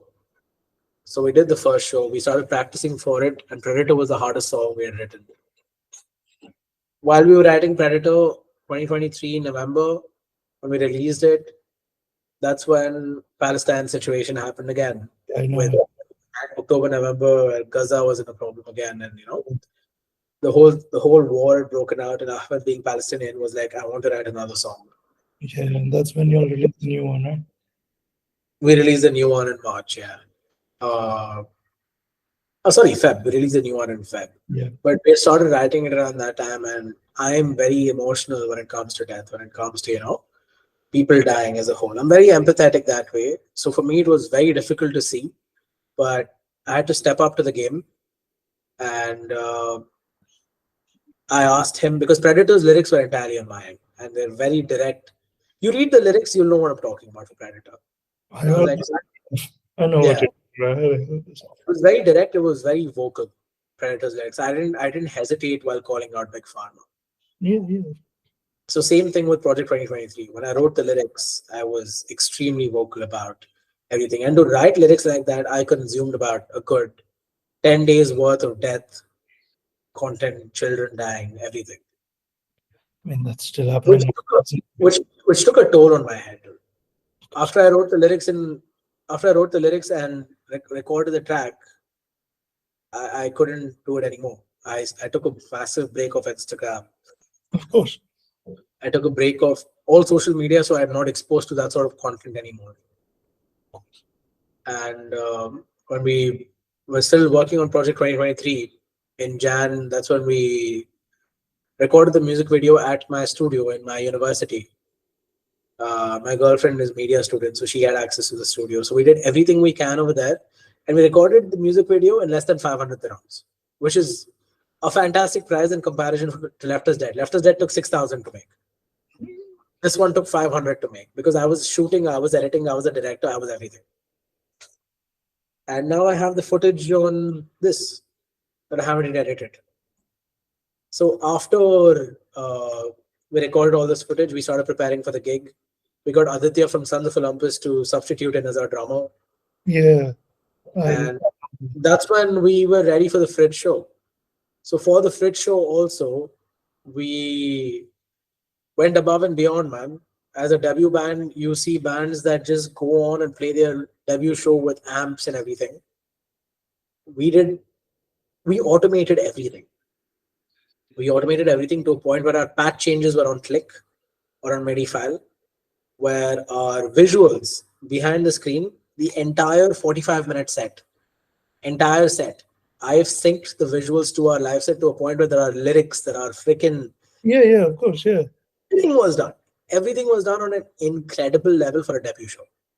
We went above and beyond because that, as people, like I told you, Callous is a band of perfectionists. We just happen to like music. So the music was taken care, the backing track side was taken care by Ahmed and Mehdi.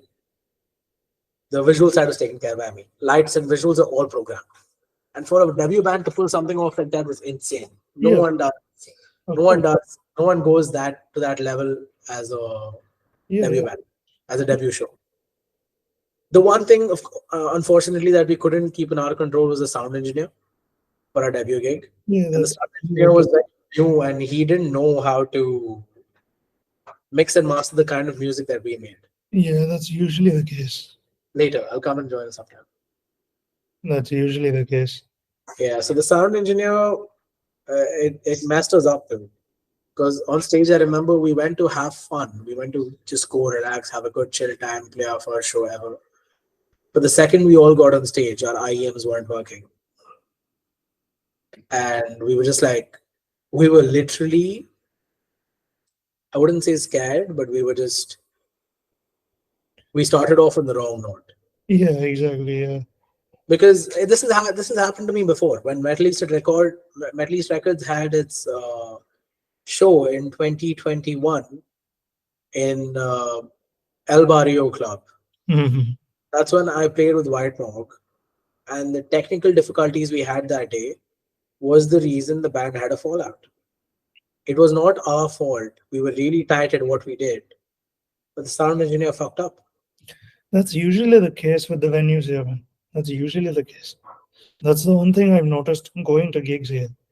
Like, if, even for Vinod's gigs, certain bands don't know how to use the engineer to their benefit. So their sound, Said sound everything. Callous knew everything. We knew exactly what we wanted to sound like. And a venue like the Fridge couldn't accommodate our sound also because of how high the ceilings were. So let me just put it this way. We performed everything we had to perform to at our best level possible at a debut gig. mm, But we were not the best on stage because of two reasons. One, the it was sound. a debut gig, so we couldn't, yeah, sound, yes, of course. Um, Dude, our tunings go all the way down to double drop E. Oh, So it's almost third. yes, of And course. the sound engineer that mixes Bollywood on a day-to-day basis, where will he know how to mix third? No, no, no. Hell no. Where Hell. will he know how to bring out the lows and separate the lows from the bass? So yeah, we had fun, but it sounded like a catastrophe to a lot of the audience. There were a lot of mosh pits. We had a lot of fun. It was fun. But the other place where we lacked was putting on an act, putting on a performance, bringing out the energy, The showmanship. showmanship. And I think showmanship is a part of the performance that takes time to come. Yes, of course. It's not something that comes in our debut gig. Yeah, 100%. Yeah. So we had a lot of fun. All the 80, 85 t-shirts we had, we sold out in that gig. Because I mean, yeah, we made quite a lot of money. Lol. Uh, we sold out everything. It was a good time until my bandmate Ahmed. Telling you, the downside to perfectionism is the fact that we take criticism so seriously Mm, to a point where we forget what it means to progress and learn from growth. yes, I believe in that. I'm a heavy risk taker and I progress every single day. I don't mind failing multiple times to learn from it. that's the only way. That's the only way. But for some people, they're so defined by the goal to a point where it's like it's that or nothing else. Yeah, it's very consuming. Yeah. Yeah. So as much as I respect him as my brother, musician, and everything else, what he said to me after the show was he was like, Manav, I think you should stop being a vocalist and switch to keyboard. And I was like, why? He was like, you didn't put on a good show today. And I was like, buddy, it takes time Yeah. to build chemistry as a band. And said, I haven't spoken about any of this anywhere else. I'm being extremely honest on this podcast. No, I mean, I'm very privileged, you know. It's not about being privileged. I'm just saying that these are things we had discussed as a band to not talk in public. No, no, But I just think the story of what it takes to be a band, the story of what it will take to be a band that's cut above class needs to be told. yes, of Because I course. truly 100%. believe if you've heard Callous's music, I if you've have. heard his music, I truly believe we as 20-year-olds in a band, 2021, dude, most of the band hasn't even touched 21. We as musicians and as people have done something the scene hasn't been able to do in 20 years. Yeah. I Putting mean, out quality I as mean, I. I've heard your stuff. I know based on whatever else I've heard in the scene. I understood where you guys could have gone. So yeah, as a band, we had potential all way long, and this statement is only reinforced by tracks like Predator, Project 2023, and the next four tracks that we didn't release. I guess, because y'all had reached that high, I guess this is just my opinion, but maybe the way he took criticism was probably without seeing what the potential could have been. No, no, no. I don't see it that way. I feel like everyone in the band knew the potential from the start, but I see it as a point of control and ideology difference. But Oh, I come from a background where, in alter code, this takes me back to alter code again. Alter code was the last time we all worked together as a band and created a product that was so phenomenal. mm, The next time we worked together on a product and created something that was insane was the gig. mm, That year and a half worth of chemistry that we were supposed to develop as a band wasn't there. it wasn't that. Wasn't there. We all did our own thing separately, and because of our drive for perfectionism, it just turned out to be well. But collectively as a band, we didn't perform together, we didn't practice together, we didn't even sit and work together. We used to work only on WhatsApp. He used to send us the tracks on WhatsApp. I used to record over here or go to his house and record. And then the process was again divided. I used to sit at home and edit. Yeah, so that camaraderie wasn't really there. We weren't friends anymore, man. We were just colleagues. It Mm, felt like a corporate recurring cycle that happened every month. It mhm. felt like I was invoicing a vendor and a vendor was invoicing me product back. Yeah, I understand. So yeah, dude. When I approached the band to open for the Ocean gig in May, that's when things started falling apart because I believed that for me and everyone else in the band to improve, the only people that were tight in the band at the Fridge gig was my co-vocalist South, who was fucking had some ridiculous improvement ever since his surgery. Mm, So we've had 12 songs with Callous, and the only songs he's been properly part of was Project 2023. mm, And the next three songs that were supposed to come out were completely based around his voice and not mine. So understood. unfortunate. It's unfortunate the band has called an end before these three songs have come out because, in my opinion, and the band's opinion, the next three songs are our finest work. The next three songs would have put us on a map. I What? can send, I can send them to you personally, and you'll see what I'm talking about. They're all mixed and mastered, and we got the architect's mixing and mastering engineer to work on these two songs. No, but the one thing I want to ask is, have you all, since you all have recorded these tracks already, has there been discussion to maybe release them I'll tell anyway? you. I'll tell Part you about. I'll tell you about. I'll get to that. Just give me 1 second. I think my door is open. 1 second. yeah. Oh, 1 second.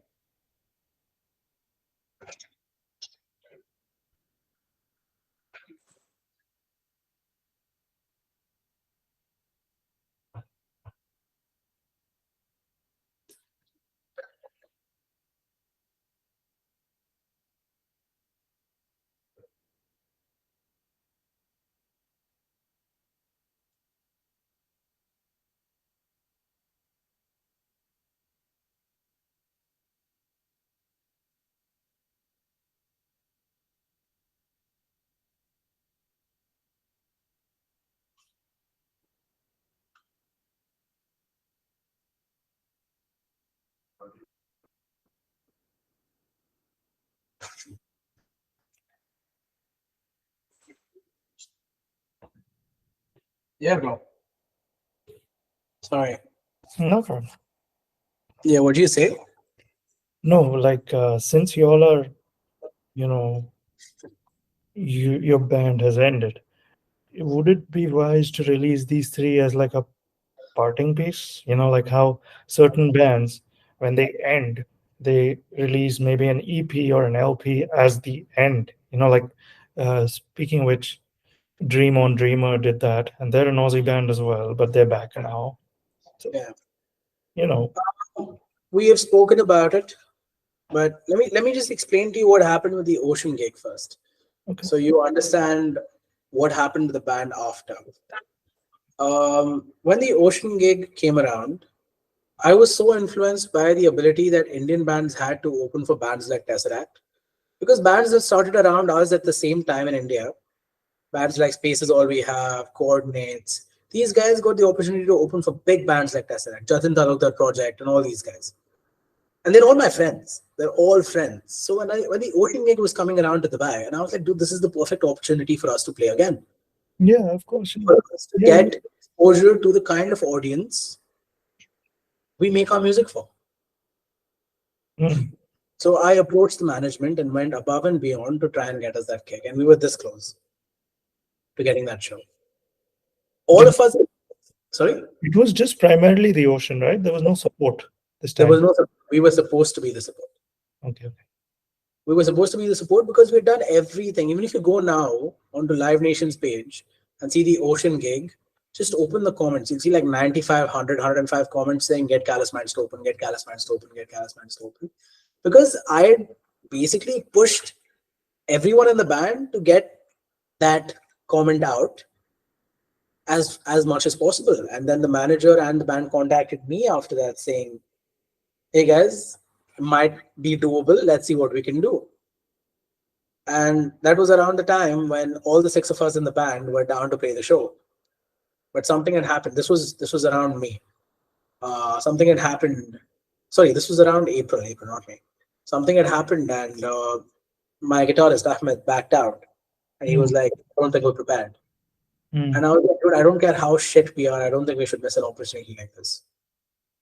And he Okay. was like, and that's when things started to get worse because he comes from him as a person, him as an ideology person. There's nothing wrong in this, Sid, but he comes from a process driven person. There are only two kinds of people: the goal Yeah. driven people, there are process kind of people. From a psychology perspective, because I've done quite a lot of psychology courses, there are only two kinds of people. One is a goal driven person like me. I'm willing to learn and fall from my mistakes and learn from them and move on.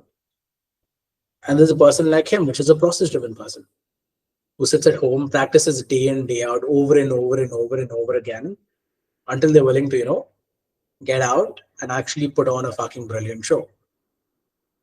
While I agree with him that being a process driven person is very important. One second. Yeah, Mama. I'm in the meeting, Mama. It's a meeting. I'll talk to you later. I'll come sometime. It's fine. Yeah. Sorry, Tell, dude. tell me. It's okay. I'm None okay. I'm okay. I'm okay talking about this. I think we've already crossed like a 3 hour threshold or something. Yeah, we're technically at 2.5. Yeah, I mean, it's been a good conversation to be My fair. dad was like, breakfast? Yeah, And I'm like, yeah, let me finish. yeah. So while he's a process driven person, and I completely agree with, uh, practicing at home as much as possible, I believe there are certain things in life that can only be learned by experience, and stage performance and bringing a crowd together and putting on a show together is something you can only learn on the stage. You cannot learn that at home. 100%. 100%. So that's where we had our major rift, where it was a 5-to-1 ratio, where he had basically said things like, I don't want to perform on this show. So we were like, okay, the five of us will go ahead.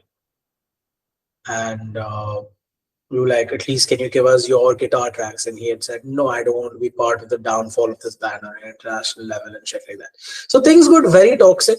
It got very disrespectful, not Mhm. just from his end to us, but from our end to him also. Because what we proceeded to do next as a band was collectively just take him out, which wasn't the right thing to do. In hindsight, I am telling you this now. It might have been a collective decision from the five of our end, but we were so emotionally caught up with Yeah, that's to usually play this show that we didn't think about his feelings.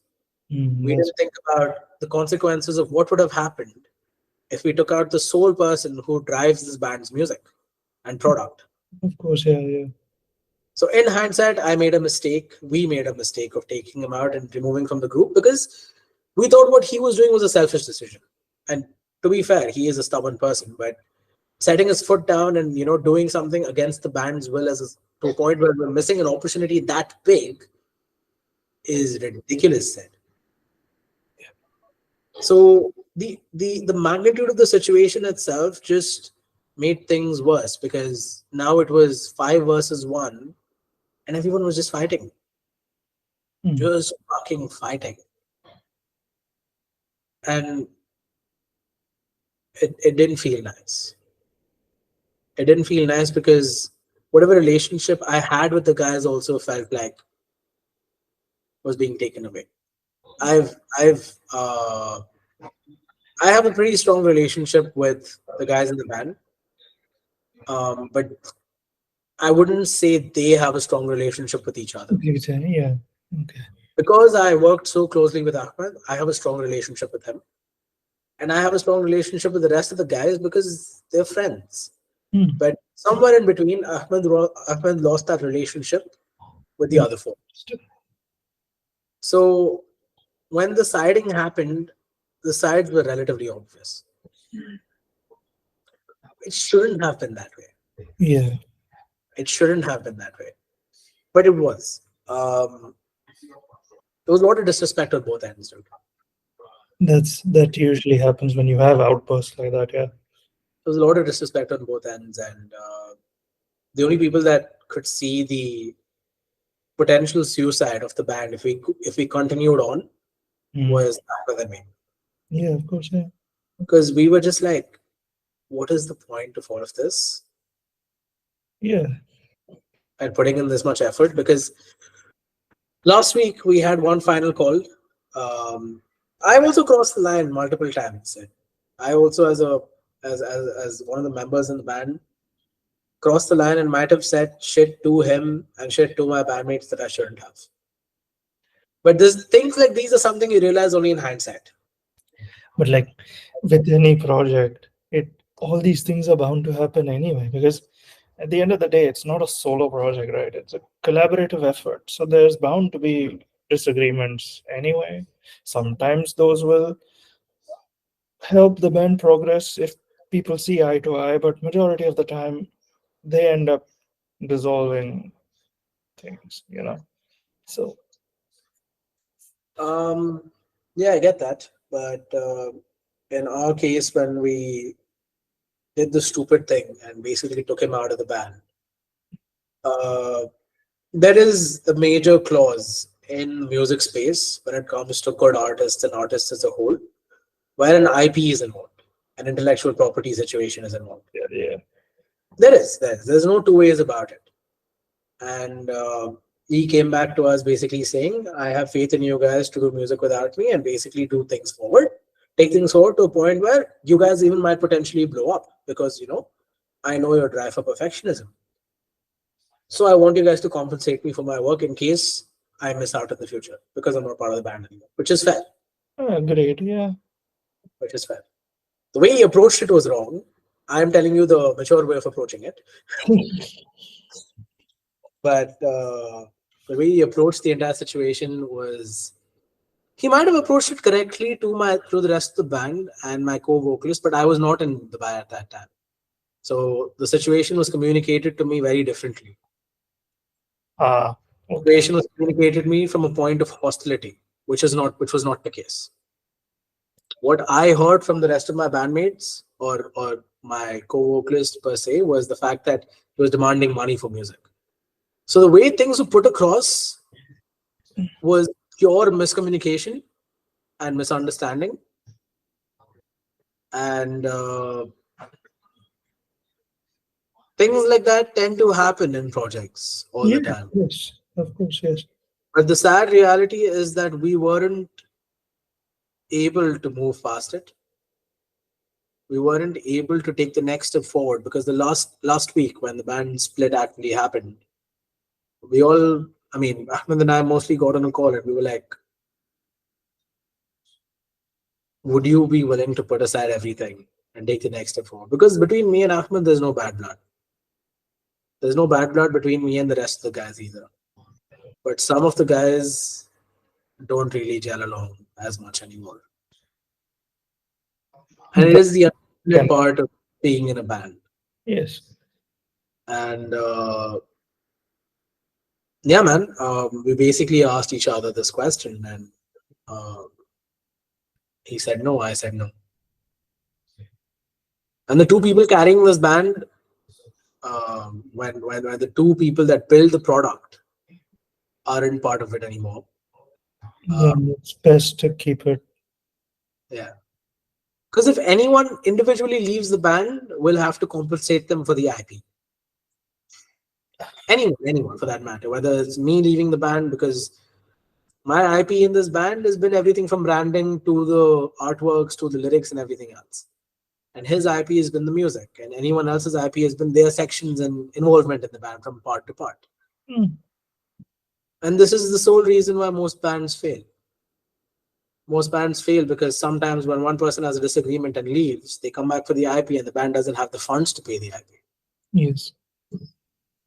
Yes. Uh,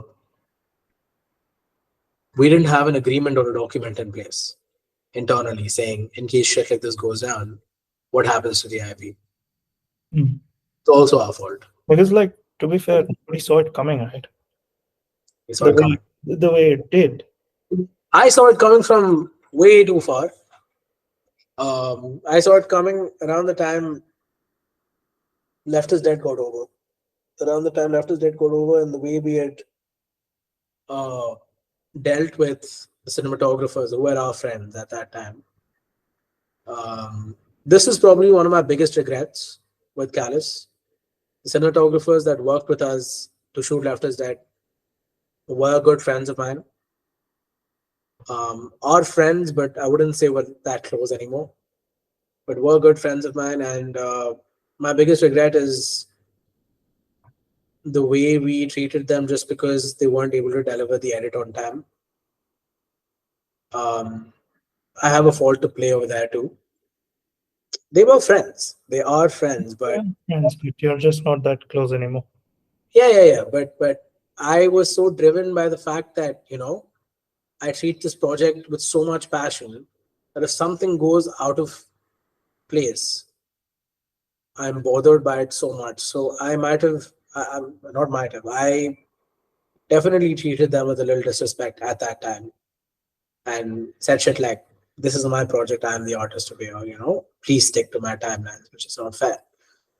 Um, yeah. So, yeah, I saw the downfall coming from way too far away, said. And we all have our own part to play in the downfall. And I feel like it eventually comes down to maturity because when Left is Dead came out as a 21-year-old kid, Mm. so I was very impulsive. But as a 23-year-old kid, I feel like I'm relatively more sober and calm now. Trust me, when you get to my age, I think you'll progress even further because I'm 29. 29? Right. So I feel like I truly feel like the band will get back together when they miss the project. When they realize what they've missed out on, when they realize the opportunities we've missed out on, and the people we might have said, I had an India tour set in place for next year, dude. We had our best 4 tracks coming out now. We had things going on for us. It might have been extremely toxic and it might have been a project that would have burnt everyone out. But we had things going on for us. To reach the levels, yeah. Because it is what it takes. It is what it is. Um, it is what it takes to build a band that gets somewhere. Splitting work individually, one person taking on and becoming a perfectionist at his work, and one person doing things some other way. So yeah, I guess it is what it takes to build a band like Callous to reach and get through all of these dynamics and all of these situations. Personally, in my head, I feel like Callous is not at its end. I feel like this is just a massive break that will take time to come out from. Yeah, yeah. I mean, with time, all wounds heal, right? I hope so. Trust me, they do. I had a wound, it's healed. Yeah, yeah, yeah. I know. But I'm just saying that I hope when we all feel like making music for this project again, we're able to move past all of this, number one. And number two, we're able to bring this project back with bandwidth. Like, considering the bandwidth we have at lives at that point. Because, this is just a part of life. You know what I would say is maybe give it a few years. All of y'all technically are in your early 20s, right? Um, so I have this in front of me right now. Um, 23, 21, 21, 21, 28, 35. Okay. So two are way above, but the rest of y'all are still in your early 20s. Give it a few years. Y'all will also mature a lot more and probably understand how to deal with conflict better, how to deal with people better. And then there's no harm in revisiting the idea again. I agree. I completely agree. Um, I truly believe it's a matter of time before everyone realizes that we've spent our teens dreaming about being part of a project like this, and just because of egos and ideology differences, letting go of a project like this is not worth it. Exactly. I feel that now because the kind of person I am said I'm currently building two of my own companies now that I have the time for it and the bandwidth for it. I stopped chasing the 9 to 5. Fair. Um, Now I'm just building my own sneakers line called Nevermind. I think I saw that on the page. Yeah. And I'm building a marketing company with a friend. These are my two main projects for now. But the kind of person I am, I'm solely driven by the ability and the passion to create something for my unborn children, Oh, essentially. yes. As an ode to them living their life fulfilling it. Yeah, it'll be your legacy. I want to leave a legacy behind Of at course. all costs. Of So course. even if it means Callous ending, I'm okay with it ending as long as the music's not taken down, as long as the work's not taken down. I don't think it will, right? It had gotten to a point where, yeah. No, but it won't be. It won't be. I've made sure it won't be. We've all collectively decided nothing gets taken down. Because it's not just my legacy, it's everyone else's also. Yeah, exactly. Exactly. And not a lot of people get to live a life like this. Not a lot of people get to be a part of a process like this. Yeah, exactly. I'm glad I got to experience the full picture, or at least a part of the full picture, after 12 bands. If I'd given up after one, I wouldn't have gotten anywhere. Exactly. Exactly. And So you grow as well, and your love for music grows as well, right? it's been a learning curve. It's been an incredible learning process. Sid. That is the main thing. I couldn't sing with my first 11 bands, but at my 12th band, I sang, I designed, I'm a full fledged visual artist now. And this learning curve would have only came only because of Callous. Yeah. Now I feel like my capabilities of managing an organization, leading a team, and setting a brand in place have only come because of my experience at Callous. I wouldn't even give it to university or No, my no. jobs. Yeah, of course. Of course. Because I mean you yourself were wearing many hats, Yeah, right? yeah. From the designer to the product to the someone who's managing or integral part of the team. Even if I'm not the one making the product, um, I feel like at some point in time I had a major part to play when holding the team together. Um, yeah, I might have made my own mistakes on the way, as anyone would. That's with anyone. Yeah, I might have made a lot of blunders, even with Callus's journey and life in general. But like I said, I'm a person that falls and likes falling and learning to celebrate that fall and moving on ahead. That's the best way to look at it, actually. Yeah. Because, Because dude, like, people make such a big deal out of lows I don't understand. no, the thing is, for you and me, we don't wallow in sorrow. We learn from it and move forward. Because at the end of the day, wallowing in sorrow actually makes you extremely sad. I mean, that's not the right objective, but at the end of the day, Sorry, like go on. My bad. like it makes you embrace the negativity in a very weird fashion, because then even when you are having a general conversation, I know this from personal experience, because I've met people who, when they have failed, they take that failure very badly. Like, it's they start questioning everything that has gone right for them as well, you know and that's not a way to look at it, because then, you even if something does go right, you Yeah. start overanalyzing it and thinking, why did it only go this much? I truly believe that I used to be this person before. Oh, Um, but now I'm a person that celebrates the lows. I was sad when Callous was over. Like when I was sad when White Monk was over and the 11 bands before that. Because it's been a lifelong dream to make music like this, man. It's not something you can do with just dreaming one night. It's been a lifelong dream to play the stages of Wacken and reach the floors of Wacken. And I'd taken an oath to myself that I will not go and visit Wacken unless I'm playing with them. So that will still remain true. I will still not go to Wacken uh, until I play there, even if it's with Callus or without Callus or whatever. There are other stages I'll go to, of course, but that's only for Wacken. Um, yeah, man, I think the person that I've become now is somebody that pops a beer whenever I'm feeling low, because that low will only come once in your life. Experience it, cherish it, take the next step forward, and look back at that low with nostalgia and not sadness. And if you're at the highest point in your life, pop that same beer, be grateful to reach that highest point in your life, yeah. because it's been a journey to get to that. And yeah, that's my ethos for my shoe brand. This is the ethos for Nevermind. This is the story for Nevermind. I feel like out of the ashes of Callus and everything I've learned from Callus, Nevermind is born.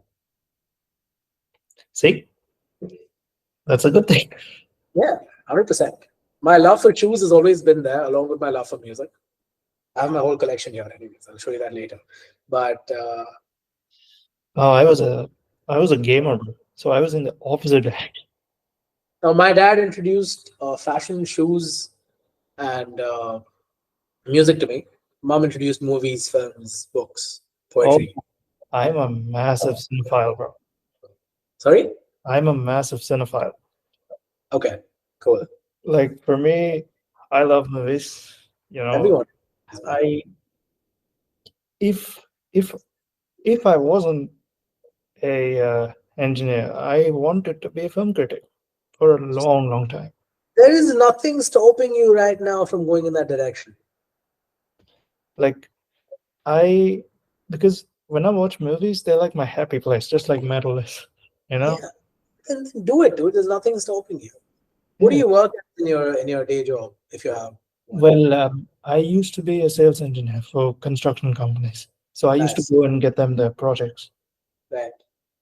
And my background is primarily mechanical, electrical, and plumbing, right? So Okay. I have a lot of experience in that, because I'm a mechanical engineer. So, Right. yeah. Did you go to SAE or what? I went to University of Wollongong, right next to SAE. Oh, nice, I nice. did. I haven't grown up here. Said I grew up my entire life in India. Moved here for university. I was supposed to do 2 years here and 2 years in Australia and then move on. But then COVID happened and I couldn't go to Australia for engineering. So I got stuck here, and then right around the time I got stuck, Callus was born. The new Callus was born. The old Callus, we took out the album and everything else. And yeah. No, for me, I was here the whole time, born and raised, everything. And for So we me, see. grow from the ashes, like from the sand. Yeah, I mean, yeah. Anyway, thank you, bro. I think I had one of the phenomenal conversation, man. It's been a pleasure. I don't think I've missed out on anything as such.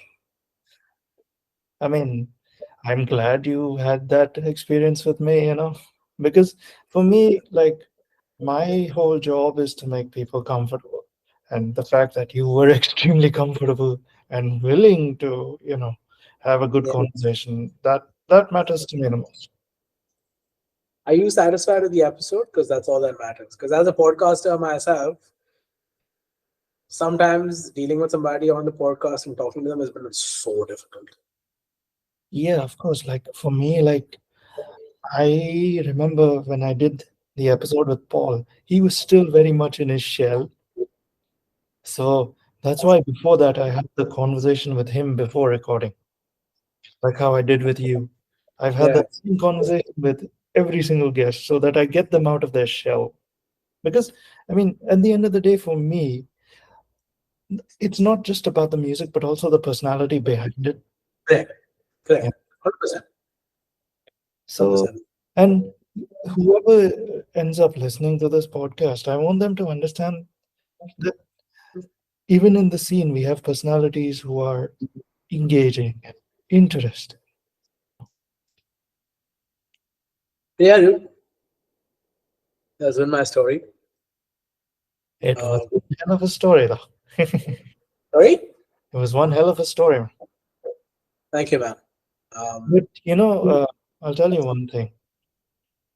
Say Callus doesn't come back, keep keep your friends close, and still try and pursue something else. You know, maybe it won't be in the same vein as Callus, but it could be something entirely different. I am currently working.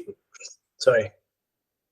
I'm currently, my main focus is, of course, the marketing company that builds my day to day.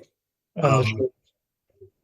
as a budding entrepreneur, I need to learn a lot of things in that space so that at some point in time, I have enough funds to take care of my family in the future. You understand how it is. Yes, yes, of course. Um, but my passion project right now is my sneaker and my yearly journal. I have one story a day. It's called 1 Year One Story. Oh yeah, I think I saw that. Yeah, I think I Yeah, saw that on the page. Yeah.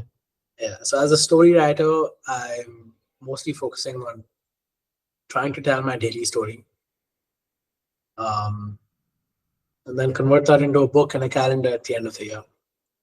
Yeah, for me, I wanted to start this podcast, but also when I was in hospital, my mom actually had the great idea of wanting to start a health podcast as well. Because you have to understand, this was not my only surgery.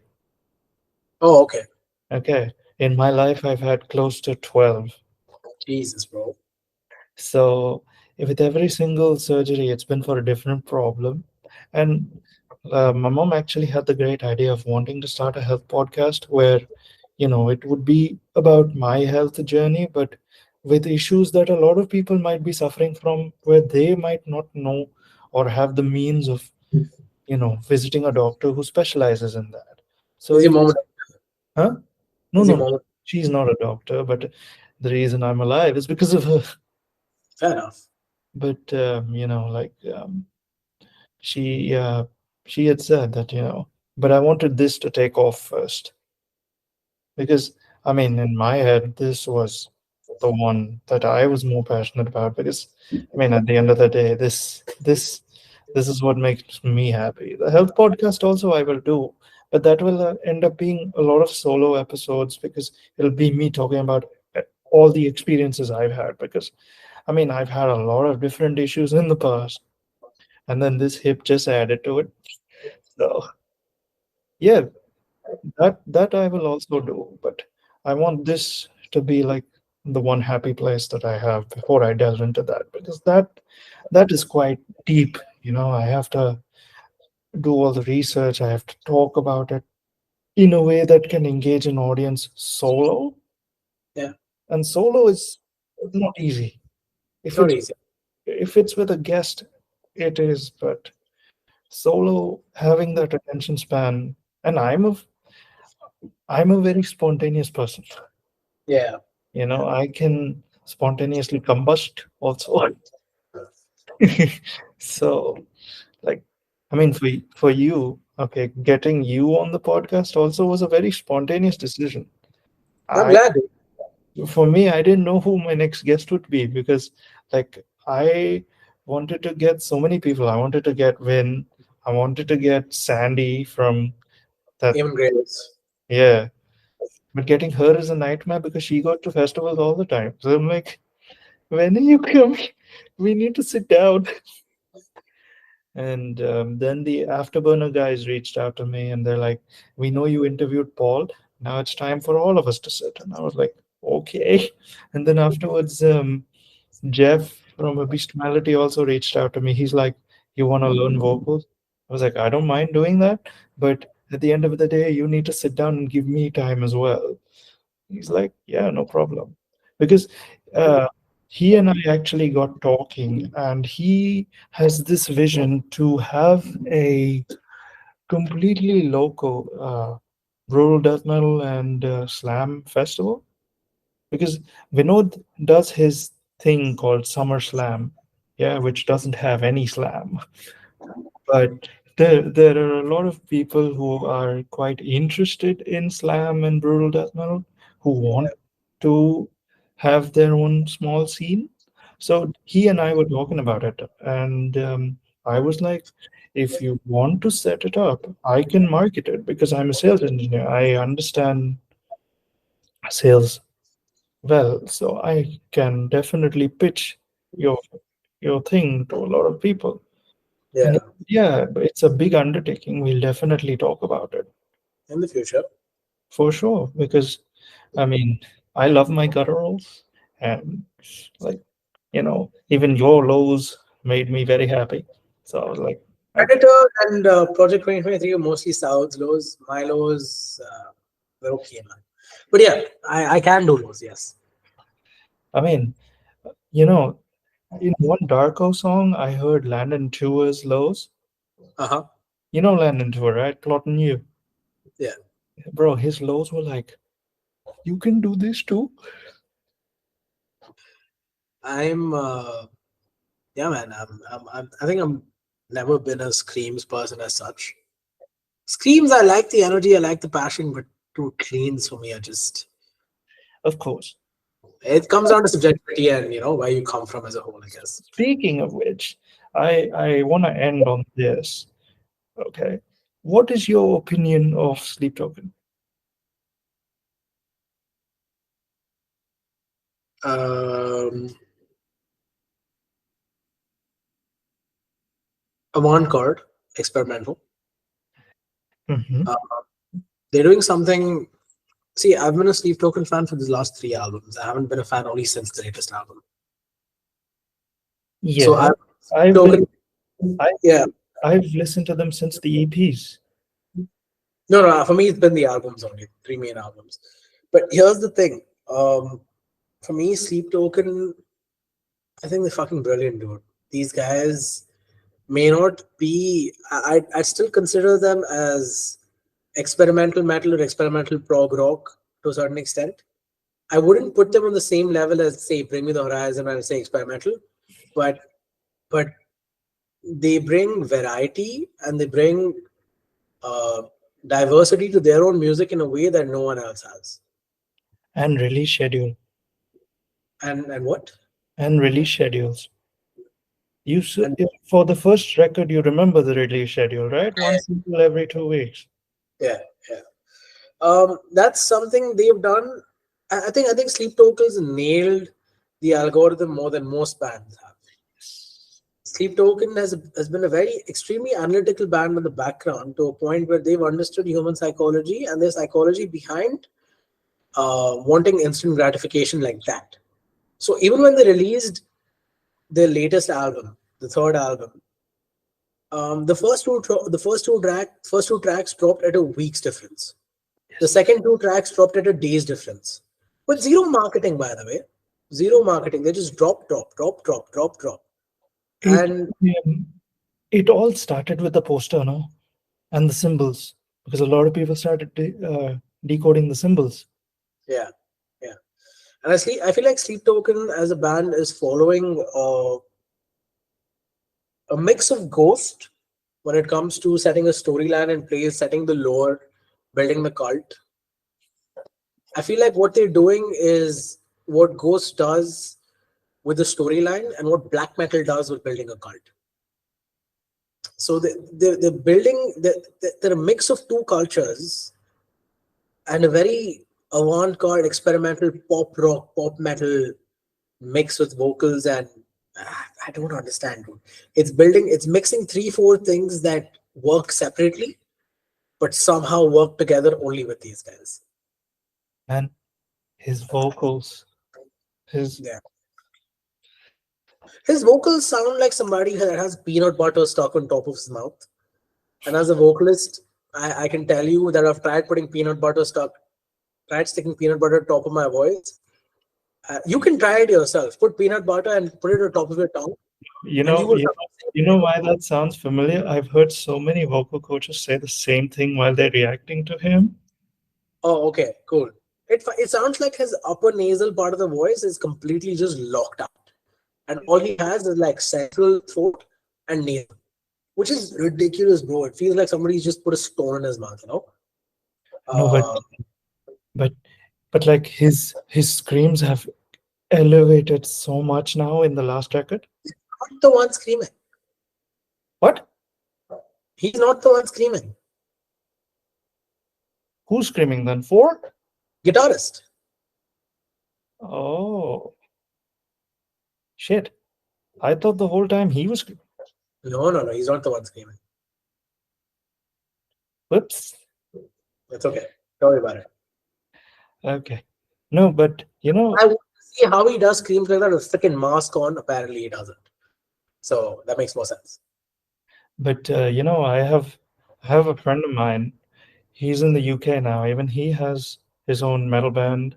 He has a metalcore band because I introduced him to metal, and then he went and formed a metalcore band because he became uber passionate.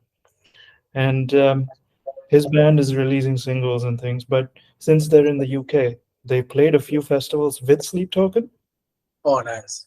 so he knows the members, and That's he's fun. like, and he's like, I've met Vessel in person, and Vessel in person is very different to Vessel on stage. But yeah, I mean, like I remember when I heard Sleep Token the first time, I got a lot of Batushka vibes, Mm. you know, Okay. Batushka Maglaw vibes, but I get not black. that. I get that. I mean, I wouldn't say black metal. I'm just saying the way they're building their cult is very black metal. It's a very black metal way of building a community and building the lore around the community. But it's a very interesting It's lore. it's crazy, dude. Um, It's it's like its definitely own. Yeah. there's no Any, two way. It's definitely unique. yeah. And that's what metal should be. Yeah. Yeah. Anyway, thank you, bro. Thank you, man. Thank you for having me. It's been a pleasantly long conversation, but decent. I had fun. I had fun throughout. I'm Uh, glad. yeah, man. I mean, it's nice, like to have prog people, so we can Yeah, discuss prog, like, yeah. and I I don't know mean, what. At this point, I'm just like experimenting with electronic music because that's truly what I really like. Um, speaking of which, Adam Warren from Oceano. yeah, I mean, who doesn't know he's Black Mario, bro? But yeah. but he has released some electronic stuff with his clean vocals. I've heard it. I've It's heard not. his. A lot of the prog metal guys, a lot of the prog scene guys have their own electronic projects. Yeah, Uh, this guy does. Jake Bound from Periphery does. yeah. Misha Mansoor with Bulb has a lot of electronic elements in it. Yes. For me, I've always been an electronic person more than a metal person from the very start because I'm an EDM guy. I come from a proper EDM background. Until my dad was like, "Stop listening to this garbage. Listen to Metallica." That really happened. But You should tell your dad that Jonathan Davis from Korn is still a very EDM person. Jonathan Davis from Korn has a fucking brilliant track with Skrillex. Narcissistic Cannibal? Yeah, they Yeah, have a whole album with Skrillex, which is insane. I know. And Skrillex is also the original vocalist from first to last. I feel like a lot of the guys in EDM come from a proper metal background. Of course. Yeah, not just EDM. I'm talking about like even what's that? What's that freaking artist's name? There's an Asian Japanese artist, EDM DJ. Are you okay? Yes, he used to have a hard rock band, Steve Aoki. Bro, forget that. If you think about it, okay, I'll tell you something. The main force behind K-pop, okay, the main producer behind K-pop used to have he used to have a Korean nu metal band before he ended up producing big wigs like your BTS and this and that. He used to be part of a nu metal band. And South Korea, if you think about it, has an extremely underground metal scene, full of nu metal, black metal, whatever you name it, you'll find it. Insane, dude. I feel like metalheads are on the front of everything. You know, anything that requires an extreme amount of dedication and passion and perfection, there is a metalhead involved there. You just know it. 100%. You I'm just just like exceptional performances, exceptional products out there, even if it's in the tech space. Um, bro, yeah, you man. take bro, you take something like the animation space and what Deathcloak did. Yeah, yeah. You take freaking Elon Musk, man. Screw anybody else. Oh shit. No, I'm just saying. Elon Musk is a proper metalhead, bro. Yeah. Yeah, he's a proper tech guy. It's insane, man. It just blows my mind to see how many. It takes a certain kind of a mindset to build anything, and I feel like most metalheads have that. Yes. Ah, okay. Yeah, let's call it a year, dude. Yeah, dude. It's been what? 3 hours? 3.5. I don't know. Anyway. Thank you so much, bro. No worries, man. We'll definitely do this again. We'll meet in person. I'd like to meet you in person whenever you're feeling better at one of the shows, maybe. Sure. Sure. If you're going for any of the shows, just drop me a message and I'll see if I can make it to that. I'm more interested in the Defeated Sanity one, so I might go for that. I If don't you are, I'll I, see you there. I don't like Ectomorph. I I don't don't know. I don't know who they are. bro, they're Hungarian groove metal. They're not very good. Well, good. I'm not coming. Hey. But what I will do is I will send you the records, the two records. Yes. Actually, I'll send you three records. Okay. Send me whatever you want. I'll listen to them. You have a listen. It might expose you to things you might not have been open to before. I've been open to a lot of things, but it's just I'm currently off the grid, so sure, that works. I'll do that. I'll do that. Because you're not in metalheads, right? So I can't vomit metal on you like I do on other people. I left because of that. Yes. Yeah. I just don't know. Dude. I don't belong to that. I feel like I'm very different to a lot of my friends. Bro, it's become very odd now, you know. Yeah, I don't fit in at Vinod's gigs. I don't fit in a proper metalhead community. I feel like I have enough knowledge to talk about metal, maybe even more than those guys. 100%, of course. Yeah, but I don't belong to. I used to belong at one point when I used to paint my nails and have like proper But eyelash, wear band t-shirts on a day-to-day basis. But now I don't. hmm, that's okay. After this, I can sit down and listen to like Nuclear Power Trio and cry. cry. Bro, that band is amazing. Them and Allegiant. Them and I'm sad that Riley left. Oh well. Alive. Fine. All right, buddy. I'm gonna head out. Yeah, same. I need to eat breakfast. Yeah, same. I'm starving. I haven't eaten anything all day. All right, man. Take care. Yeah, And dude. definitely meet in person. Done. See you, man. Have a good day. Take care, bro. You too, bro. Bye. Bye.